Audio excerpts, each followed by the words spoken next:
നമസ്കാരം. പ്രതിദിന വാർത്താ വിശകലന പരിപാടിയായ ബിഗ് എഡിറ്റോറിയൽ ആരംഭിക്കുകയാണ്. എന്തുകൊണ്ട് തോറ്റു? കാരണം പഠിക്കാൻ CPIM സംസ്ഥാന നേതൃത്വം 34 ചോദ്യങ്ങൾ എഴുതി. എന്നാൽ നേതൃത്വത്തിന്റെ വീഴ്ചയെപ്പറ്റി ചോദിക്കാൻ ഒന്നുമില്ല. അണികളിൽ നിന്ന് പരാജയ കാരണം കണ്ടെത്താനാണ് നോട്ടം. കഴിഞ്ഞ തെരഞ്ഞെടുപ്പുകളിൽ ലഭിച്ച വോട്ട് രേഖപ്പെടുത്തണം. സ്ക്വാഡ് പ്രവർത്തനവും വിലയിരുത്തണം. എത്ര തവണ സ്ക്വാഡ് പ്രവർത്തനം നടത്തിയെന്നും എത്ര വീടുകൾ കയറിയെന്നും എണ്ണി പറയണം. പക്ഷേ ഭരണതലത്തിലെ വീഴ്ചയും അതീവ സൂക്ഷ്മതയോടെ ചോദ്യാവലിയിൽ നിന്ന് ഒഴിവാക്കിയിട്ടുണ്ട്. ജില്ലാ ഘടകങ്ങളിൽ പിണറായി വിജയനും MV ഗോവിന്ദനുമെതിരെ ഉയർന്ന കടുത്ത പ്രയോഗങ്ങൾ മയപ്പെടുത്താനാണോ പുതിയ ചോദ്യാവലി? തോൽവിയുടെ ഉത്തരവാദിത്തം കീഴ്ഘടകങ്ങളിൽ കെട്ടിവെച്ച് തലയൂരാനാണോ പാർട്ടി നോക്കുന്നത്?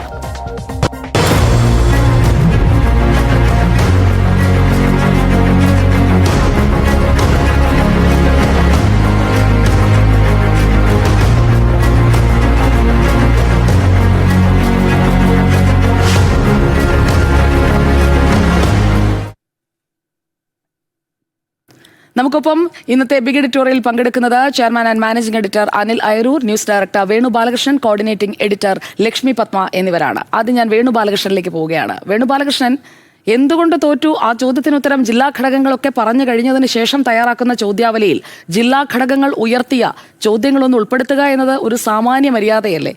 ഈ പാർട്ടിക്ക് ഇതെന്ത് പറ്റിയെന്നല്ല, ഈ പാർട്ടിയെക്കുറിച്ച് നമുക്കൊന്നും ഒരു ചുക്കും അറിയില്ല എന്ന് നമ്മയൊക്കെ ഓർമ്മിപ്പിക്കുകയാണോ ഈ ചോദ്യാവലി?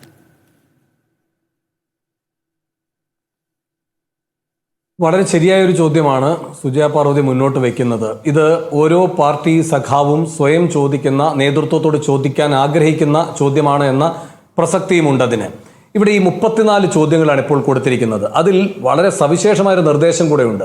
സംഘടനാപരമായിട്ടുള്ള മറ്റ് കാര്യങ്ങൾ നിർദ്ദേശിക്കേണ്ടതില്ല എന്ന്. അപ്പോൾ ഇത് ചിട്ടപ്പടിയുള്ള സാധാരണഗതിയിൽ കീഴ്ഘടകങ്ങൾക്ക് നൽകുന്ന ചോദ്യാവലി എന്നതിനപ്പുറത്തേക്ക് ഒരു രാഷ്ട്രീയ പ്രാധാന്യം ഉണ്ടാകേണ്ടത് സംഘടനാ തലത്തിൽ അല്ലെങ്കിൽ നേതൃതലത്തിൽ എന്തൊക്കെ തരത്തിലുള്ള വീഴ്ചകൾ ഉണ്ടായി എന്ന പരിശോധനയിലേക്ക് അത് കടക്കുമ്പോഴാണ്. അത് കടക്കരുത് എന്ന് മാത്രമല്ല, അത്തരം ചോദ്യങ്ങൾ കടക്കു പുറത്ത് എന്നുകൂടെ പറഞ്ഞിരിക്കുന്ന ഒരു ചോദ്യാവലിയാണ് അയച്ചിരിക്കുന്നത്. അപ്പോൾ എവിടം വരെയാണ് പാർട്ടി കമ്മിറ്റികൾ പോകേണ്ടത് എന്ന് കൃത്യമായൊരു വര വരച്ചിരിക്കുകയാണ് സംസ്ഥാന നേതൃത്വം.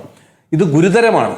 കാരണം അങ്ങനെയെങ്കിൽ എന്താണ് MV ഗോവിന്ദൻ ഈ പരാജയം ആദ്യമായി വിലയിരുത്തിയ സെക്രട്ടേറിയറ്റ് യോഗത്തിന് ശേഷം പാർട്ടി കീഴ്ഘടകങ്ങൾക്ക് നൽകിയ ഉറപ്പ്?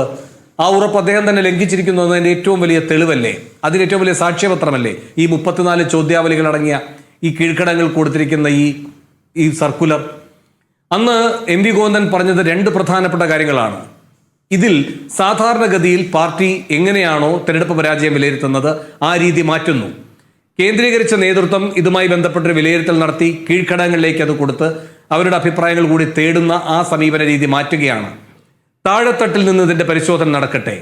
അത് ഗൗരവതരമായൊരു ചുവടുമാറ്റമായിരുന്നു, സ്വാഗതാർഹമായൊരു ചുവടുമാറ്റമായിരുന്നു. ഉൾപ്പാട് ജനാധിപത്യത്തിന്റെ തിളക്കമുള്ള നാളുകൾ വരുന്നു എന്ന് തോന്നിച്ച ഒരു വാഗ്ദാനമായിരുന്നു. പക്ഷേ അതിന് ഒരു വീൺവാക്ക് മാത്രമായിരുന്നു എന്ന് തെളിയിക്കുന്നതാണ് ഇപ്പോൾ ഈ പറയുന്ന സർക്കുലർ. അന്ന് MV ഗോവിന്ദൻ നൽകിയ രണ്ടാമത്തെ വാഗ്ദാനം എന്ന് പറയുന്നത് പാർട്ടി സഖാക്കൾക്ക് നിർഭയമായും സ്വതന്ത്രമായും അഭിപ്രായം പറയാമെന്നായിരുന്നു. അന്ന് തന്നെ ഉയർന്നൊരു സംശയമാണ്, അപ്പോൾ സാധാരണഗതിയിൽ പാർട്ടി കമ്മിറ്റികൾക്കകത്ത് നിർഭയമായും സ്വതന്ത്രമായും അല്ലേ പാർട്ടി സഖാക്കൾ അഭിപ്രായം പറയുന്നതെന്ന്? പാർട്ടിക്ക് പുറത്ത് അഭിപ്രായം പറഞ്ഞാൽ അത് പാർട്ടി രഹസ്യം ചോർത്തലാണ്, പാർട്ടി വിരുദ്ധ പ്രവർത്തനമാണ്. പാർട്ടിക്കകത്തു പറഞ്ഞാൽ അതെങ്ങനെയാണ് പാർട്ടി വിരുദ്ധ പ്രവർത്തനമാകുന്നത്? അപ്പോൾ പാർട്ടിക്കകത്തുള്ളവരെ തന്നെ നേതൃത്വം ശത്രുക്കളായി കാണുന്നു എന്നതുകൊണ്ട് മാത്രമാണ് പാർട്ടി അണികളെ വിശ്വാസമില്ലാത്തത്, പാർട്ടി അണികളിൽ ഭയം നിറയ്ക്കുന്നത്, പാർട്ടി അണികളുടെ സ്വാതന്ത്ര്യം എടുത്തു മാറ്റുന്നത്. അപ്പോൾ ആദ്യത്തെ ഈ തെരഞ്ഞെടുപ്പ് പരാജയത്തിന്റെ ആ ആഘാതത്തിൽ തുറന്ന മനസ്സ് പ്രകടിപ്പിക്കുക. പിന്നെ മനസ്സിലാകുന്നു ആ തുറന്ന മനസ്സ് എന്ന് പറയുന്നത് പ്രവർത്തിച്ചാൽ തങ്ങളുടെ തന്നെ ഇരിപ്പിടങ്ങൾക്കായിരിക്കും ഇളക്കം തട്ടുക എന്ന്. അപ്പോൾ പിന്നെ പ്രതിരോധത്തിലേക്ക് കടക്കുകയാണ്. അതിന്റെ ഏറ്റവും നല്ല തെളിവാണ് ഈ 34 ചോദ്യങ്ങൾ. അതിനകത്ത് വിചിത്രമായിട്ടുള്ള സുജയ പാർവതി ഇതെല്ലാം നോക്കിയിട്ടുണ്ടാകുമല്ലോ. ന്യൂനപക്ഷങ്ങളുമായി ബന്ധപ്പെട്ട കാര്യങ്ങളും ഒക്കെ പരിശോധിക്കണമെന്നാണ് പറഞ്ഞിരിക്കുന്നത്. അപ്പൊ ജനവിധിയെ ഇപ്പോഴും ആ ചട്ടപ്പടി മാതൃകയിൽ തന്നെ വിലയിരുത്തുക എന്നതിൽ നിന്ന് ഒരു ചുവടുമാറ്റവും ഉണ്ടായിട്ടില്ല. 77-ന് ശേഷമുള്ള ഏറ്റവും വലിയ രാഷ്ട്രീയാഘാതം CPM-ന് ഏറ്റിട്ടും. അപ്പൊ അതുകൊണ്ട് ഇതൊന്നും ശരിയായി ഈ പാർട്ടി ഈ തെരഞ്ഞെടുപ്പ് പരാജയത്തെ വിലയിരുത്തും എന്ന പ്രതീക്ഷ നൽകുന്നതല്ല. ഞാൻ വേഗം നിർത്താം. പക്ഷേ ഒരു ശുഭപ്രതീക്ഷ നമുക്ക് തരുന്നൊരു കാര്യമുണ്ട്. അങ്ങോട്ടേക്ക് ഇത് അയച്ചതിന്റെ ചൂടാറും മുൻപ് ബിഗ് ടിവിക്ക് അടക്കം ഇത് കിട്ടുകയാണ്. എന്തുകൊണ്ടത് കിട്ടുന്നു? എന്തുകൊണ്ടാണ് ഒരു മാധ്യമത്തിന് അവൈലബിൾ PBയിൽ പിണറായിക്കെതിരെ വലിയ ശക്തമായ വികാരമുണ്ടായി എന്ന വാർത്ത പുറത്തു വരുന്നത്? എന്തുകൊണ്ടാണ് അതിനുശേഷം ഉടൻ തന്നെ അന്ന് തന്നെ ഓൺലൈൻ യോഗം ചേർന്നപ്പോൾ 18 പേരുള്ള PBയിൽ വസുകി ഒഴിച്ചു നിർത്തിയാൽ 17 അംഗങ്ങൾ പങ്കെടുത്തുവെന്നും പിണറായി ഉൾപ്പെടെ സ്വയം വോട്ട് ചെയ്ത് 10 എന്ന ഭൂരിപക്ഷത്തിൽ എത്തിച്ച് സ്വയം രക്ഷപ്പെട്ടുവെന്നും 7 പേർ ശക്തമായി എതിർത്തുവെന്നുമുള്ള വിവരം പുറത്തു വരുന്നത്. അപ്പോൾ PB മുതൽ പാർട്ടി രഹസ്യങ്ങൾ ചോരുകയല്ല, PB മുതൽ മനസ്സിൽ കരുതുന്നു. ഇത് പൊതുസമൂഹം അറിയണം, ഇത് പാർട്ടി സംവിധാനം അറിയണം, കീഴ്ഘടകങ്ങൾ അറിയണം. ഇവിടെ ഒരാൾ ഏകാധിപത്യത്തോടെ പ്രവർത്തിക്കുന്നതിൽ എല്ലാവരും അതിന് കീഴ്പ്പെട്ട് നിൽക്കുകയല്ല. എതിർ ശബ്ദങ്ങളുണ്ട്. ആ എതിർ ശബ്ദങ്ങൾ കേൾക്കാൻ PBയും കാതോർക്കുന്നുവെന്ന്. അതുകൊണ്ടാണ് ഇതെല്ലാം പുറത്തു വരുന്നത്. ഓക്കെ, അനിൽ നായർ സർ, ഇപ്പോൾ എന്താണ് കാരണമെന്നുള്ളത് ജനങ്ങൾക്ക് മുഴുവൻ അറിയാം, പാർട്ടി അണികൾക്കറിയാം, അനുഭാവികൾക്കറിയാം, മാധ്യമങ്ങൾക്കറിയാം. അതെല്ലാം ചർച്ചയായിക്കൊണ്ടിരിക്കുന്ന വേളയിൽ ഇങ്ങനെയൊരു ചോദ്യാവലി, അതിലെ 34 ചോദ്യങ്ങൾ, അത് നേരത്തെ തോറ്റപ്പോൾ ചോദിച്ച ചോദ്യങ്ങളല്ലാതെ കൃത്യമായ കാരണങ്ങളിലേക്ക്, ഉത്തരങ്ങളിലേക്ക് എത്തുന്ന ചോദ്യങ്ങൾ കാണാതെ വരുമ്പോൾ എന്താണ് നമ്മൾ മനസ്സിലാക്കേണ്ടത്? ഞാൻ പറഞ്ഞല്ലേ, കണ്ണ് കാണാത്തവർ ആനനെ ചെന്ന് തൊട്ടിട്ട് ആനയല്ല എന്ന് പറയുന്നതിൽ നമുക്ക് മനസ്സിലാക്കാം. പക്ഷേ കണ്ണ് കെട്ടി ചെന്ന് ആനയുടെ മുന്നിൽ നിന്നിട്ട് ഇത് ആനയല്ല ഇതെന്ന് പറയുന്ന പോലെ ആയിരിക്കുന്നത്. അപ്പം നമ്മൾ സ്വയം എല്ലാവർക്കും അറിയാവുന്ന കാര്യങ്ങളുണ്ട്, എന്താണ് സംഭവിച്ചതെന്ന്. അതൊന്നും അറിയാണ്ട് നമ്മൾ തപ്പി തടയുകയാണ്. ഇത് നമ്മുടെ ജഗതി മറ്റേ ലൈറ്റിടുമ്പം തപ്പി നടക്കുന്ന പോലെയാണ്. എവിടെയാണ് സംഭവം കിടക്കണമെന്നുള്ളത്. ഇതെന്ന് പറഞ്ഞാൽ ആൾക്കാരെ മണ്ടന്മാരും ഒരു വിഡ്ഢികൾ എന്താ പറഞ്ഞാൽ നാണം കെടുത്തുന്ന പരിപാടിയായിട്ട് നടക്കുന്നത്. ഈ ചോദ്യാവലി മോളിൽ നിന്ന് ആരൊക്കെ ഇപ്പോൾ വീണ് പറഞ്ഞ പോലെ പോളിറ്റ് ബ്യൂറോയിൽ നിന്ന്, സംസ്ഥാന കമ്മിറ്റിയിൽ നിന്നൊക്കെ വരുന്നുണ്ടെങ്കിൽ, ഞാനത് പിണറായി വിജയനെ മോശം മാത്രമല്ല പറയുന്നത്, ഇവരെയൊക്കെ ശാസിക്കാനും പിടിച്ചു നിർത്താനും പറ്റിയ സംവിധാനങ്ങൾ ആ പാർട്ടിയുണ്ട്. അവരൊക്കെ തന്നെയല്ലേ ഇവരെ ഇങ്ങോട്ട് കയറ്റിവിടുന്നത്. അപ്പോൾ അവരെന്താണ് ഇവരെ സെൻസർ ചെയ്യാത്തത്? എന്താണ്? അവർക്കും പേടിയുണ്ടോ? അപ്പോൾ അതല്ലാണ്ട് മീഡിയയ്ക്ക് ലീക്ക് ചെയ്ത് കൊടുത്തിട്ട് നിങ്ങൾ പറഞ്ഞോ എന്ന് പറയുന്നതിനകത്ത് എന്താ ഉള്ളത്? അപ്പോൾ എന്താ പറയാൻ ധൈര്യമില്ല പിണറായിയുടെ മുന്നിൽ നിന്നിട്ട്? അപ്പോൾ അത് നേരിട്ട് നിന്ന് പറയാൻ ധൈര്യമില്ലാണ്ട് ഒളിഞ്ഞും പാത്തും നിന്ന് തിരിഞ്ഞു നിന്ന് ആക്രമിച്ച് നിങ്ങളെന്നാ നന്നാക്കിയോ എന്ന് പറയുന്ന പോലെയാണ്. ഇപ്പോൾ നമ്മുടെ മീഡിയയുടെ പണിയാണ് ഇനി നന്നാക്കുക എന്നുള്ളത്, CPM-നെ നന്നാക്കുക എന്നുള്ളത്. നമ്മളിതൊക്കെ ചർച്ച ചെയ്ത്, നാട്ടുകാരൊക്കെ ചർച്ച ചെയ്ത് അടുത്ത തവണ കയറ്റണം. അതാണ് ഇപ്പോൾ ഉദ്ദേശിക്കുന്നത്. ആ ഉദ്ദേശം സ്വയം അങ്ങ് നമ്മൾ ശരിയാക്കി എടുത്തു കഴിഞ്ഞാൽ നന്നായിരിക്കും എന്ന് തോന്നുന്നു. ഞാൻ നേരത്തെ ഇതേപോലെ ഒരു സാഹചര്യത്തിൽ പറഞ്ഞിരുന്നത്, ഇത് CPM-ൻ്റെ ഇതൊരു ഇലക്ട്രൽ കൊളാപ്സ് അല്ല എന്ന് ഞാനന്ന് പറഞ്ഞത്, ഇതൊരു സ്ട്രക്ചറൽ കൊളാപ്സാന്നുള്ളത്. കാരണം സൗത്ത് കേരളയിലൊന്നും ഒരു അച്യുതൻ VC-ക്ക് ശേഷം, VS-ന് ശേഷം ഒരു CPM ലീഡർ ഇല്ല എന്നുള്ളൊരു സത്യമാണ്. എൻ്റെ നാട്ടിലും പത്തനംതിട്ടയും അല്ലെ ആ ഭാഗത്തൊക്കെ ഉള്ളവർക്ക് എന്ന് വെച്ച് കഴിഞ്ഞാൽ കുറച്ചുകൂടെ അറിയാം. ആലപ്പുഴ, പത്തനംതിട്ട, കൊല്ലം, തിരുവനന്തപുരം ഭാഗങ്ങളൊക്കെ ഈ ഭാഗങ്ങളെല്ലാം CPM സീറ്റ് തൂത്തുവാരി പോയല്ലോ. അവിടേക്ക് ഒന്നും ഉണ്ടായിട്ടില്ല. അപ്പോൾ ആ ഭാഗത്തുള്ള വോട്ടുകളൊക്കെ ചോർന്ന് പോയത് NDA-യിലേക്ക്, BJP-യിലേക്ക് ചോർന്ന് പോയിട്ടുണ്ട്. അതല്ലെങ്കിൽ UDF-ലേക്ക് ചോർന്ന് പോയിട്ടുണ്ട്. കാരണം അവരെ നോക്കാൻ ആരും ഉണ്ടാകാത്ത ഒരു സാഹചര്യം വന്നപ്പോൾ. അപ്പോൾ ഇതെല്ലാം യാഥാർത്ഥ്യങ്ങൾ മറച്ചു വെച്ചിട്ട് ഒരു 36 ചോദ്യം ഇറക്കി കഴിഞ്ഞാൽ തീരാവുന്ന പ്രശ്നമല്ല ഇപ്പോൾ ഇവിടെ ഉള്ളത്. അങ്ങനെ 36 ചോദ്യങ്ങൾ വെച്ച് തീർക്കാനാണെങ്കിൽ അടുത്ത 5 വർഷം കഴിഞ്ഞിട്ടും വരുമെന്ന് എനിക്ക് തോന്നുന്നില്ല.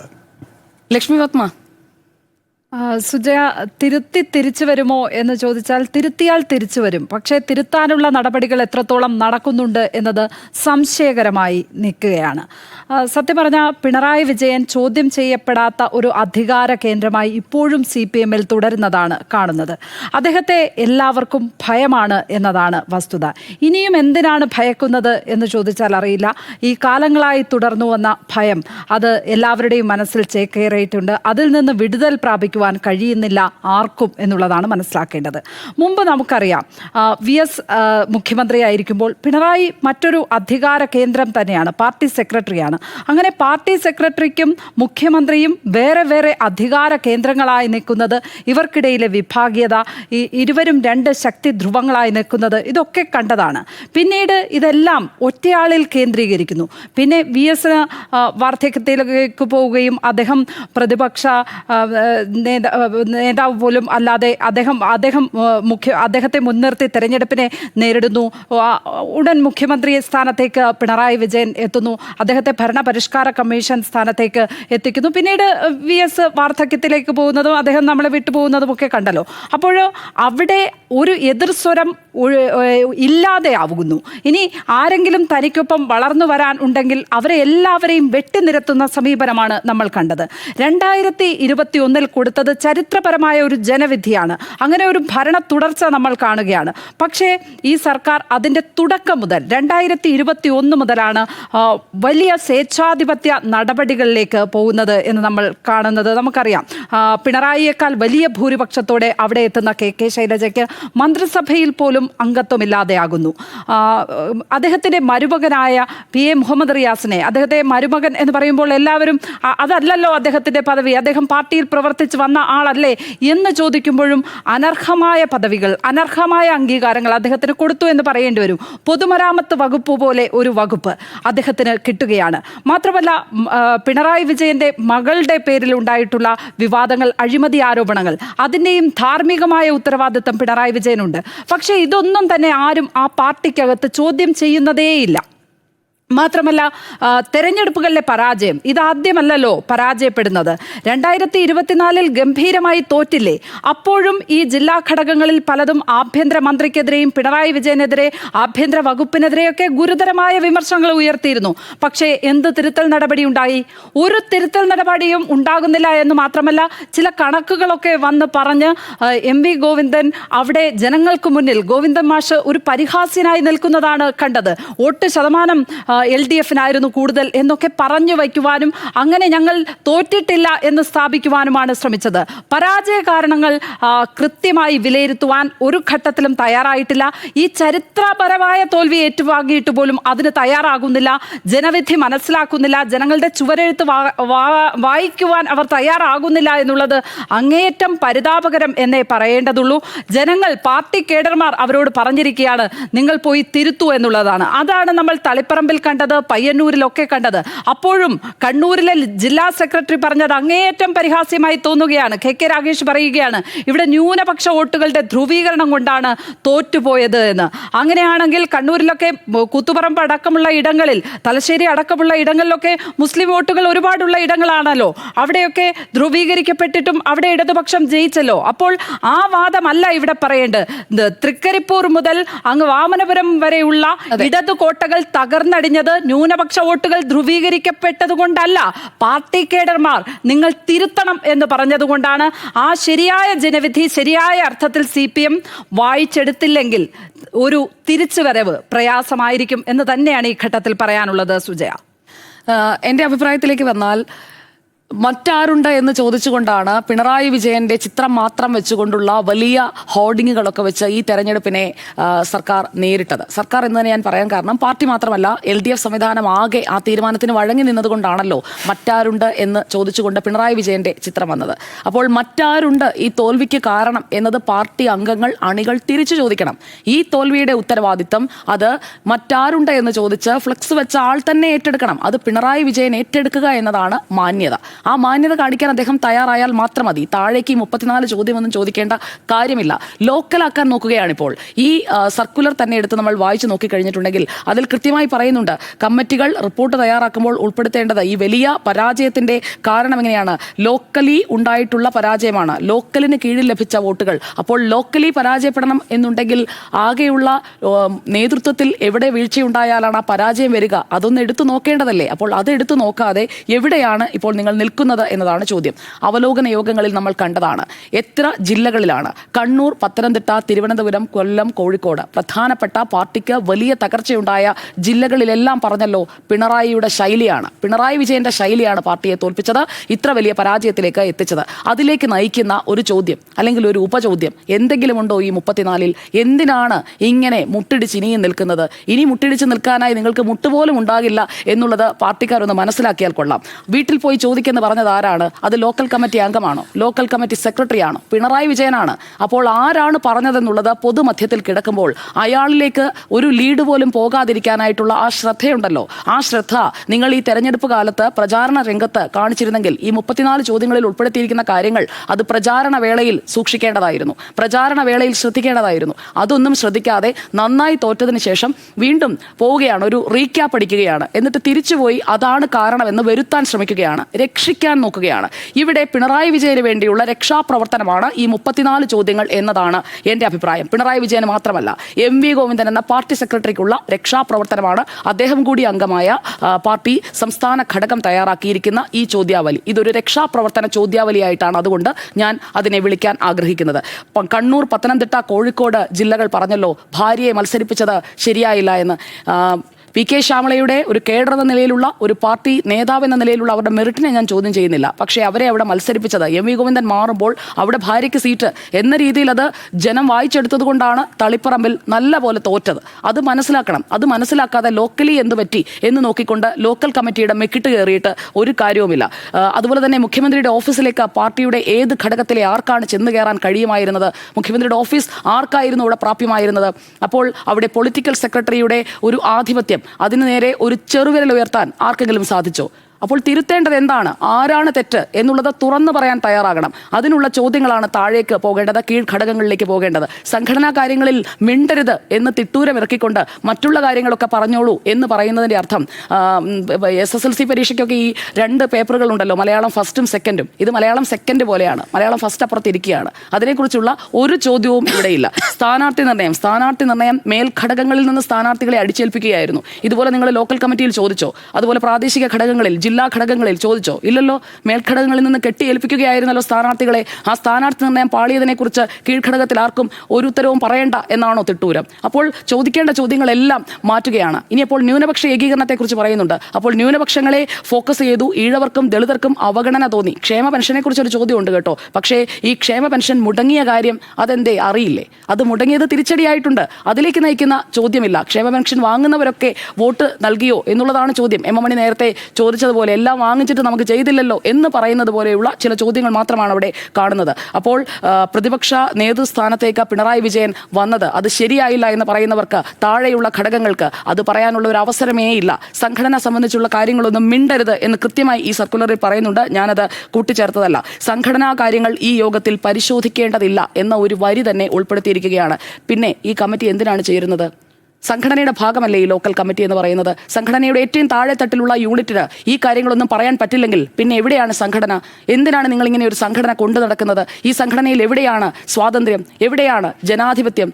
ഇതെല്ലാം ഉണ്ടെന്ന് ഊറ്റം കൊള്ളുന്നുണ്ടല്ലോ. ഇതൊന്നുമില്ല നിങ്ങളുടെ പാർട്ടിയിൽ. നിങ്ങളുടെ പാർട്ടിയിൽ ഏകാധിപത്യമാണ്. ആ ഏകാധിപതിയെ ചോദ്യം ചെയ്യാനുള്ള ഒരവസരവും താഴെയുള്ളവർക്ക് നിങ്ങൾ കൊടുക്കില്ല. അവരുടെ കൈകെട്ടും, അവരുടെ വാ മുറുക്കി അടയ്ക്കും. അവരൊന്നും മിണ്ടരുത്. നിങ്ങൾ പറയുന്ന രീതിയിലുള്ള ഉത്തരങ്ങൾ അവരിങ്ങോട്ട് തിരിച്ചു തരണം. ആ ഉത്തരവും വേണമെങ്കിൽ അങ്ങോട്ടേക്ക് റെഡിമെയ്ഡായിട്ട് കൊടുക്കും. ഈ ചോദ്യങ്ങൾ ഞാൻ പരിശോധിച്ചപ്പോൾ എനിക്ക് മനസ്സിലായത് ഇതെല്ലാം ഉത്തരങ്ങൾ അടങ്ങിയ ചോദ്യങ്ങളാണ്. എന്താണ് ഉത്തരം എന്ന് കൃത്യമായി നിർദ്ദേശിച്ചുകൊണ്ടുള്ള 34 ചോദ്യം കൊടുത്ത് നിങ്ങൾ ആരെയാണ് ഇവിടെ വിഡ്ഢികളാക്കാൻ നോക്കുന്നത് എന്നുള്ളതാണ് പാർട്ടിയോട് ചോദ്യം. വേണുഗോപാലകൃഷ്ണൻ, നമ്മൾ ഓരോരുത്തർക്കും ഈ ചോദ്യാവലി കണ്ടപ്പോൾ തോന്നിയ കാര്യങ്ങൾ നമ്മൾ ആദ്യഘട്ടത്തിൽ പറഞ്ഞു കഴിഞ്ഞു. ഇനി നമ്മൾ ആ ചോദ്യാവലിയിലേക്ക് ഒന്ന് ആഴത്തിൽ ഇറങ്ങി ചെന്ന് കഴിഞ്ഞാൽ അതിൽ ആളുകൾ പരിഹസിക്കുന്ന ചില ചോദ്യങ്ങളില്ലേ? കാരണം 2024 ലോക്സഭാ തെരഞ്ഞെടുപ്പിൽ, 2025 തദ്ദേശ തെരഞ്ഞെടുപ്പിൽ തോറ്റപ്പോൾ ചോദിച്ചതും ഇതൊക്കെ തന്നെയല്ലേ? അപ്പോൾ അന്നൊന്നും ഈ ഉത്തരം കിട്ടിയില്ലേ? ശരിയാണ്, അന്നും ഈ പറയുന്ന ചോദ്യങ്ങളൊക്കെ തന്നെയാണ് ചോദിച്ചിട്ടുള്ളത്. അതിന് സുജയ പാർവതി പറഞ്ഞ വാക്ക് തന്നെ എടുക്കാം. മറ്റൊരു തരം രക്ഷാപ്രവർത്തനമായിരുന്നു അന്ന് പാർട്ടി ഊന്നിയിരുന്നത്. കാരണം അന്ന് ഭരണം പിണറായി വിജയൻ്റെതാണ്. ആ ഘട്ടത്തിൽ ഭരണത്തിൻ്റെ ഒരു പിഴവും ചൂണ്ടിക്കാട്ടാൻ കഴിയില്ല. കാരണം ലക്ഷ്മി പത്മ പറഞ്ഞതുപോലെ അന്ന് പാർട്ടിയും മുഖ്യമന്ത്രിയും എല്ലാം ഒന്ന് തന്നെ ആയിരിക്കുന്ന കാലമാണ്. ഒറ്റ അധികാര കേന്ദ്രം മാത്രമായിരിക്കുന്ന കാലമാണ്. ആ ഘട്ടങ്ങളിൽ ലോക്സഭയിൽ വമ്പിച്ച തിരിച്ചടി നേരിടുന്നു. അടുത്തിടയ്ക്കുള്ള തദ്ദേശ തെരഞ്ഞെടുപ്പിലും അതുപോലെ തന്നെ വലിയ തിരിച്ചടി നേരിടുന്നു. ഈ ഘട്ടങ്ങളിലൊക്കെ പാർട്ടി കണ്ടെത്തിയത് എന്താണ്? സർക്കാർ നല്ലതാണ്, ഭരണം മികച്ചതാണ്, പക്ഷെ ജനങ്ങളിലേക്ക് എത്തിക്കുന്നതിൽ പാർട്ടി സംഘടനയ്ക്ക് ദൗർബല്യം നേരിട്ടു. അങ്ങനെ പാർട്ടിയുടെ പ്രായോഗിക തലത്തിൽ ഈ കാര്യങ്ങൾ എത്തിക്കുന്നതിൽ ഏതെങ്കിലും ഒരു വീഴ്ച ഉണ്ടായിട്ടുണ്ടെങ്കിൽ അത് കണ്ടെത്തുക എന്നതിലേക്കാണ് കാര്യങ്ങൾ മുഴുവൻ മാറ്റിയത്. ആ അർത്ഥത്തിൽ സർക്കാരിനെ സംരക്ഷിച്ചു നിർത്തുക എന്ന ഉത്തരവാദിത്തമാണ് പാർട്ടി ചെയ്തത്. ഒരു പക്ഷെ വേണമെങ്കിൽ അത് ന്യായീകരിക്കാം. കാരണം സർക്കാരുണ്ട്, ആ സർക്കാരിനെ തന്നെ പാർട്ടി തന്നെ അതിനെതിരെ ഒരു കുറ്റപത്രം നൽകുക എന്ന് വെച്ചാൽ പിന്നെ പ്രതിപക്ഷത്തിന്റെ റോളാണ് പാർട്ടി ഏറ്റെടുക്കുന്നത്. അത് ആത്മഹത്യാപരമാണ്. കമ്മ്യൂണിസ്റ്റ് പാർട്ടിയെ സംബന്ധിച്ച് അവർക്ക് എപ്പോഴും ഏറ്റുമുട്ടേണ്ടി വരുന്നത് പ്രതിപക്ഷത്തോടാണ്. അല്ലാതെ പ്രതിപക്ഷത്തിന് ആയുധം കൊടുത്തുകൊണ്ട് സംഘം ചേർന്ന് ഇടതുപക്ഷ സർക്കാരിനെ ആക്രമിക്കുകയല്ല ഒരു കമ്മ്യൂണിസ്റ്റിന്റെ രാഷ്ട്രീയ ദൗത്യം. അപ്പോൾ അത് പൂർണ്ണമായും ന്യായീകരിക്കുകയല്ല ഞാൻ. അന്ന് അങ്ങനെയെങ്കിലും ഒരു യുക്തി വേണമെങ്കിൽ പറയാമായിരുന്നു. പക്ഷെ ഇപ്പോൾ അതല്ല സാഹചര്യം. എന്താണ് സംഭവിച്ചത് എന്നതിലേക്കുള്ള സമഗ്രമായ വിലയിരുത്തലിലേക്ക് പോകാൻ ശേഷിയുള്ള പാർട്ടിയാണ് CPM.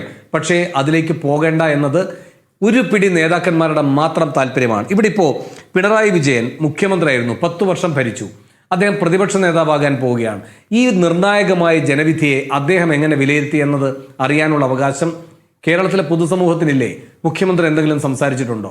ഇപ്പോൾ മുഖ്യമന്ത്രിയായി വന്ന VD സതീശൻ തെരഞ്ഞെടുപ്പിന് മുൻപും ശേഷവും ഉത്തരവാദിത്തോടെ പ്രതികരിച്ചിട്ടുണ്ട്.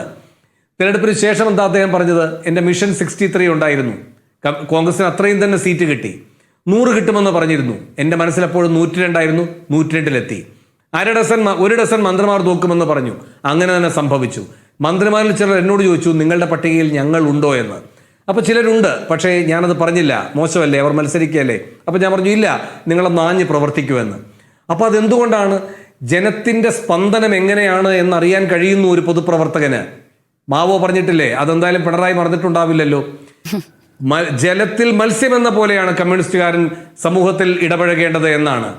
അപ്പോൾ ഇത് അങ്ങനെയല്ല, കരയ്ക്ക് പിടിച്ചിട്ട മത്സ്യം പോലെ കിടന്ന് പിടയ്ക്കുകയാണ് ആ പാർട്ടി, സമുദ്രത്തിൽ നീന്തി തുടിക്കുകയാണ് പിണറായി വിജയൻ. അങ്ങനെയല്ലേ നാം ഇപ്പോൾ കാണുന്നത്? അപ്പോൾ അതുകൊണ്ട് ഈ ഉത്തരവാദിത്തം പിണറായി നിർവഹിക്കണമായിരുന്നു. എങ്ങനെയാണ് ഈ ജനവിധി ഉണ്ടായത്, അതിനെ എങ്ങനെയാണ് അദ്ദേഹം വിലയിരുത്തുന്നത് എന്നതിൽ കൃത്യമായ അദ്ദേഹത്തിൻ്റെ പ്രതികരണം കേരള സമൂഹം അതിൻ്റെ അവകാശമാണ്. അവർ ആഗ്രഹിക്കുകയല്ല, അത് അവരുടെ അവകാശമാണ്. പക്ഷെ പിണറായി എന്താ ചെയ്തത്? കണ്ണൂരിൽ പാർട്ടിയുടെ ഒരു പാർട്ടി മന്ദിരം, ലോക്കൽ കമ്മിറ്റിയുടെ മറ്റൊരു പാർട്ടി ഓഫീസ്, ആ പുതിയ മന്ദിരം ഉദ്ഘാടനം ചെയ്തുകൊണ്ട് അദ്ദേഹം പതിവ് വാചകങ്ങൾ മാത്രം പ്രസംഗിക്കുകയാണ് ചെയ്തത്. എന്ന് മാത്രമല്ല, ഞങ്ങൾക്കുണ്ടായ തിരിച്ചടിയിൽ അപ്പുറത്ത് നിൽക്കുന്നവർ വല്ലാതെ സന്തോഷിക്കേണ്ട കേട്ടോ, ഞങ്ങൾ ശക്തമായി തിരിച്ചു വരുമെന്ന് പറഞ്ഞു. അപ്പുറത്ത് നിന്ന് സന്തോഷിക്കുന്നത് ആരാണ്? പ്രതിയോഗിയായി കണ്ടുകൊണ്ട് മാത്രമാണ് അദ്ദേഹം ഈ തെരഞ്ഞെടുപ്പ് ഫലത്തെ വിലയിരുത്തിയിരിക്കുന്നത്. ജനങ്ങളുടെ പ്രതിയോഗിയായി താൻ മാറി എന്ന വിലയിരുത്തലിലേക്ക് അദ്ദേഹം കടന്നിട്ടില്ല. അദ്ദേഹത്തിന്റെ ഭരണ സംവിധാനം എവിടെയാണ് ജനവിരുദ്ധമായത് എന്നതിനെ പറ്റിയുള്ള തിരുത്തലിലേക്ക് അദ്ദേഹം കടന്നിട്ടില്ല. അതാണ് അദ്ദേഹത്തിന്റെ ഏകപക്ഷീയമായ പ്രതികരണത്തിൽ നിന്നുകൂടി മനസ്സിലാകുന്നത്. കൂടാതെ ഞാൻ വളരെ വേഗം ഒരു കാര്യം കൂടെ പറയാം.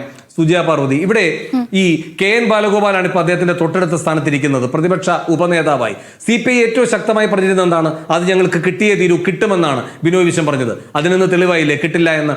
അപ്പൊ കൊടുക്കാതിരിക്കാൻ അറിയാം, പിടിച്ചു വെക്കാനും അറിയാം. ഇത് രണ്ടുമാണ് പിണറായിക്ക് അറിയുന്നത്. കൊടുത്താൽ CPIയുടെ ക്ലെയിം ആകും, അത് പാടില്ല. പിടിച്ചു നിൽക്കണമെങ്കിൽ എനിക്കും വേണം എൻ്റെ സ്ഥാനം, അതും ഉറപ്പാക്കുന്നു. ഇത് ഇപ്പോൾ ഏറ്റവും വലിയ അവകാശവാദമായി പറഞ്ഞിട്ടുള്ളത് അദ്ദേഹം PB അംഗമാണ്. അതുകൊണ്ടാണ് അദ്ദേഹം പ്രതിപക്ഷ നേതൃസ്ഥാനത്തിരിക്കുന്നത്. ബാലഗോപാൽ CC അംഗമാണെന്നാണല്ലോ.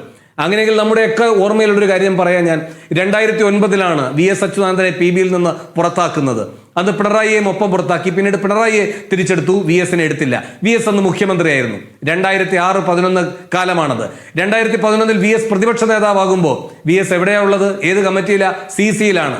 അന്ന് പ്രതിപക്ഷ ഉപനേതാവായി തുടരുന്നയാൾ ഏത് കമ്മിറ്റിയിലാണ് ഉള്ളത്? PB-യിലാണ്. പേര് കോടിയേരി ബാലകൃഷ്ണൻ. PB-യിൽ കോടിയേരി ബാലകൃഷ്ണൻ, CC-യിൽ VS അച്യുതാനന്ദൻ. ആരാണ് അപ്പോൾ ഉയർന്ന ഘടകത്തിലുള്ളത്? പ്രതിപക്ഷ ഉപനേതാവായിരിക്കുന്ന കോടിയേരി ബാലകൃഷ്ണൻ അല്ലേ? അപ്പൊ എന്തുകൊണ്ട് കോടിയേരി ബാലകൃഷ്ണൻ അന്ന് പ്രതിപക്ഷ നേതാവായില്ല? ആകില്ല. കാരണം പ്രതിപക്ഷ നേതാവായാൽ പിന്നെ 2011 എന്ന് പറയുന്നത് 2016 ആകുമല്ലോ. അപ്പൊ മുഖ്യമന്ത്രി എന്ന പദത്തിലേക്ക് ക്ലെയിം വരും. VS-നെ വെട്ടാം, കോടിയേരിയെ വെട്ടാൻ കഴിയില്ല. അപ്പോൾ കോടിയേരി അവിടെ നിന്നേ വെട്ടുന്നു. കോടിയേരി ഏറ്റവും അടുത്ത ആളാണ്. കോടിയേരിയുടെ നിര്യാണ ദിവസത്തിൽ അദ്ദേഹത്തിന്റെ കണ്ണുകൾ, പിണറായിയുടെ കണ്ണുകൾ നിറഞ്ഞതൊക്കെ നാം കണ്ടതാണ്. പക്ഷെ വേണ്ട സമയത്ത് അത് ഇല്ലാതാക്കാനും പിണറായിക്ക് അറിയാം. അപ്പൊ അതുകൊണ്ട് കമ്മിറ്റികളുടെ സീനിയോറിറ്റി ഒന്നും പറഞ്ഞിട്ട് കാര്യമില്ല. അവനവന്റെ സ്ഥാനം ഉറപ്പുവരുത്തുന്നതിന് വേണ്ടിയിട്ട് മാത്രമുള്ള തൊട്ടാമുട്ടി ന്യായങ്ങൾ മാത്രമാണ്. ഒരു കാര്യം കൂടി പറയാം. 2016-ന് ശേഷം 2021-ൽ സുജയ പാർവതി പോയിന്റ് ഒന്ന് പറഞ്ഞോട്ടെ. 2021 വേഗം നിർത്താം. 2021-ൽ തുടർ ഭരണം കിട്ടുമ്പോൾ CC അംഗമാണ് KK ശൈലജ, മാറ്റി നിർത്തിയില്ലേ? അപ്പോൾ എന്നിട്ട് പുതിയ ആളുകളെയല്ലേ കൊണ്ടുവന്ന്. അപ്പൊ എന്താ, പുതിയ ആളുകളെ മാത്രം എടുക്കുന്നു എന്ന് പറയുന്നു, ഒരു വ്യവസ്ഥ വെക്കുകയാണ്. അപ്പൊ CC അംഗങ്ങളെല്ലാം പുറത്ത്. അപ്പൊ ഈ സീനിയോറിറ്റി പ്രശ്നമൊന്നും വരുന്നില്ല. അപ്പോൾ അവനവന് വേണ്ടപ്പെട്ടവരെ മാത്രം ഉൾപ്പെടുത്താൻ, അവനവന്റെ മാത്രം നിലനിൽപ്പ് സുരക്ഷ ഉറപ്പുവരുത്താൻ വേണ്ടി ഈ പാർട്ടിയുടെ കമ്മിറ്റികളുടെ പേരുകൾ പോലും ദുരുപയോഗം ചെയ്യുന്ന ഒരാളായി പിണറായി വിജയൻ അധപ്പതിച്ചിരിക്കുന്നു. ഞാൻ ചോദിക്കാൻ വന്നത് അത് തന്നെയാണ്. അനിൽ സാർ, ലക്ഷ്മി പത്മ, നമുക്ക് അടുത്ത സബ്ജക്റ്റിലേക്ക് പോകുന്നതിന് മുൻപ് ഈ അവനവനിസം അവസാനിപ്പിക്കാൻ പാർട്ടി ഒന്നാകെ ഇറങ്ങണ്ടേ? അല്ലാതെ എങ്ങനെയാണ് തിരുത്തുക? ഇങ്ങനെ ഒരാൾ ആർക്കും തൊടാൻ കഴിയാതെ ഇങ്ങനെ ഉയരങ്ങളിൽ നിൽക്കേണ്ട കാര്യമുണ്ടോ? ഇപ്പോൾ വിജയങ്ങളുടെ ഒരു തുടർച്ചയുണ്ടാകുമ്പോൾ അയാൾക്ക് പറയാം, ഞാൻ ഈ വിജയങ്ങളെല്ലാം നേടി തന്നുകൊണ്ടിരിക്കുകയാണെന്ന്. ഇത് പരാജയത്തിന്റെ പടുകുഴിയിലേക്ക്, നാണക്കേടിലേക്ക് ഒരു പാർട്ടിയെ കൊണ്ടിട്ടയാൾക്ക് വീണ്ടും പ്രതിപക്ഷ നേതൃസ്ഥാനം കൊടുത്ത് അതിൽ അലങ്കരിച്ചിരുത്തുകയാണ്. അപ്പോഴും പ്രായത്തിന്റെ ഇളവായാലും പദവിയുടെ കാര്യത്തിലായാലും എല്ലാം ഒരാൾക്ക് മാത്രമായി ഈ കാര്യങ്ങളെല്ലാം കിട്ടുകയാണ്. അപ്പോൾ ആ അവനവനിസം ഇനിയും പാർട്ടി താങ്ങേണ്ടതുണ്ട്. അതെ, ഈ പത്തനംതിട്ടയിലെ സഖാക്കന്മാർ അത് കൃത്യമായി പറഞ്ഞിട്ടുണ്ട്. ഞങ്ങൾ മുഖ്യമന്ത്രിയാകാൻ വേണ്ടിയിട്ടാണ് ആ പ്രായത്തിന്റെ ഇളവ് പാർട്ടി കൊടുത്തത് എന്നാണ് കരുതിയത്. അദ്ദേഹത്തിന് പ്രതിപക്ഷ നേതാവാകാനല്ലല്ലോ എന്ന് ചോദിക്കുകയുണ്ടായി. അത് സത്യമല്ലേ? സത്യത്തിൽ അദ്ദേഹത്തിന് വളരെ ഗ്രേസ്ഫുൾ ആയിട്ടുള്ള ഒരു എക്സിറ്റ് സാധ്യമായിരുന്നു. ഈ അടുത്ത തെരഞ്ഞെടുപ്പിലേക്ക് വരുമ്പോൾ 2026 വരുമ്പോൾ മാന്യമായി മാറി നിൽക്കാമായിരുന്നു. ഇതുവരെ വേണമെങ്കിൽ തെരഞ്ഞെടുപ്പിനെ ഞാൻ നയിക്കാം, പക്ഷെ മുഖ്യമന്ത്രി മറ്റൊരാളാകട്ടെ എന്ന് പറഞ്ഞ് മാറ്റി നിൽക്കുവാൻ അദ്ദേഹത്തിന് മാറി നിൽക്കുവാൻ കഴിയുമായിരുന്നു. എങ്കിൽ ഇത്ര വലിയ പരാജയം ഉണ്ടാകില്ല എന്ന് തന്നെയാണ് ഞാൻ കരുതുന്നത്. അദ്ദേഹത്തിന്റെ മുഖം വച്ചുള്ള ഫ്ലെക്സ് ബോർഡുകൾ അത് പാർട്ടി ആ വ്യക്തിയിലേക്ക് കേന്ദ്രീകരിക്കുന്നു എന്നുള്ള ആ മാർക്സിസ്റ്റ് ലെനിനിസ്റ്റ് സംഘടനാ തത്വങ്ങൾക്ക് എതിരാണ് എന്നുള്ളത് ഏതൊരു സഖാവിനും മനസ്സിലാകും. അതുകൊണ്ടാണ് അവർ അതിനെതിരെ തിരിഞ്ഞു നിന്നത്. മാത്രമല്ല ഒരു വ്യക്തിയിലേക്ക് ഇങ്ങനെ നിരന്തരം ആ വ്യക്തിക്ക് ചുറ്റും പാർട്ടി കറങ്ങുന്നത് എങ്ങനെയാണ്? അദ്ദേഹത്തിന്റെ സ്തുതിപാഠകർ അദ്ദേഹത്തെക്കുറിച്ച് ഇങ്ങനെ പറഞ്ഞുകൊണ്ടിരിക്കുന്നത് അദ്ദേഹത്തിന് ഇഷ്ടമാകുമായിരിക്കും, പക്ഷേ അത് പാർട്ടിയിൽ ഒന്നടങ്കം ആളുകൾ തള്ളിക്കളയുന്നത്, ആ കേഡർ വോട്ടുകൾ അതേപോലെ ഒലിച്ചു പോകുന്നത് നമ്മൾ കണ്ടതാണ്. എന്തുകൊണ്ടാണ് ഈ ഒരു സാഹചര്യം മനസ്സിലാക്കിയിട്ട് പോലും ഒരുപക്ഷെ പ്രതിപക്ഷത്തിരിക്കേണ്ടുന്ന സാഹചര്യം ഉണ്ടാകുമെന്ന് പാർട്ടിക്ക് അറിയാമല്ലോ. അങ്ങനെ ഒരു 3.0 എന്നൊക്കെ പറഞ്ഞാൽ പോലും പ്രതിപക്ഷത്തിരിക്കേണ്ട സാഹചര്യം കൂടി അവർ മുന്നിൽ കാണും. അപ്പോഴും ഒരു പ്രതിപക്ഷ നേതാവിനെ കിട്ടുന്ന വിധത്തിൽ ഒരു മുതിർന്ന നേതാവിനെ, ഒരു തലയെടുപ്പുള്ള നേതാവിനെ ഒരു സുരക്ഷിത മണ്ഡലത്തിൽ നിന്ന് മത്സരിപ്പിക്കുവാൻ പോലും തയ്യാറായില്ല. മട്ടന്നൂരിൽ നിന്ന് KK ശൈലജയെ നേരെ എടുത്ത് പേരാവൂരിലേക്ക് മാറ്റുകയാണ്.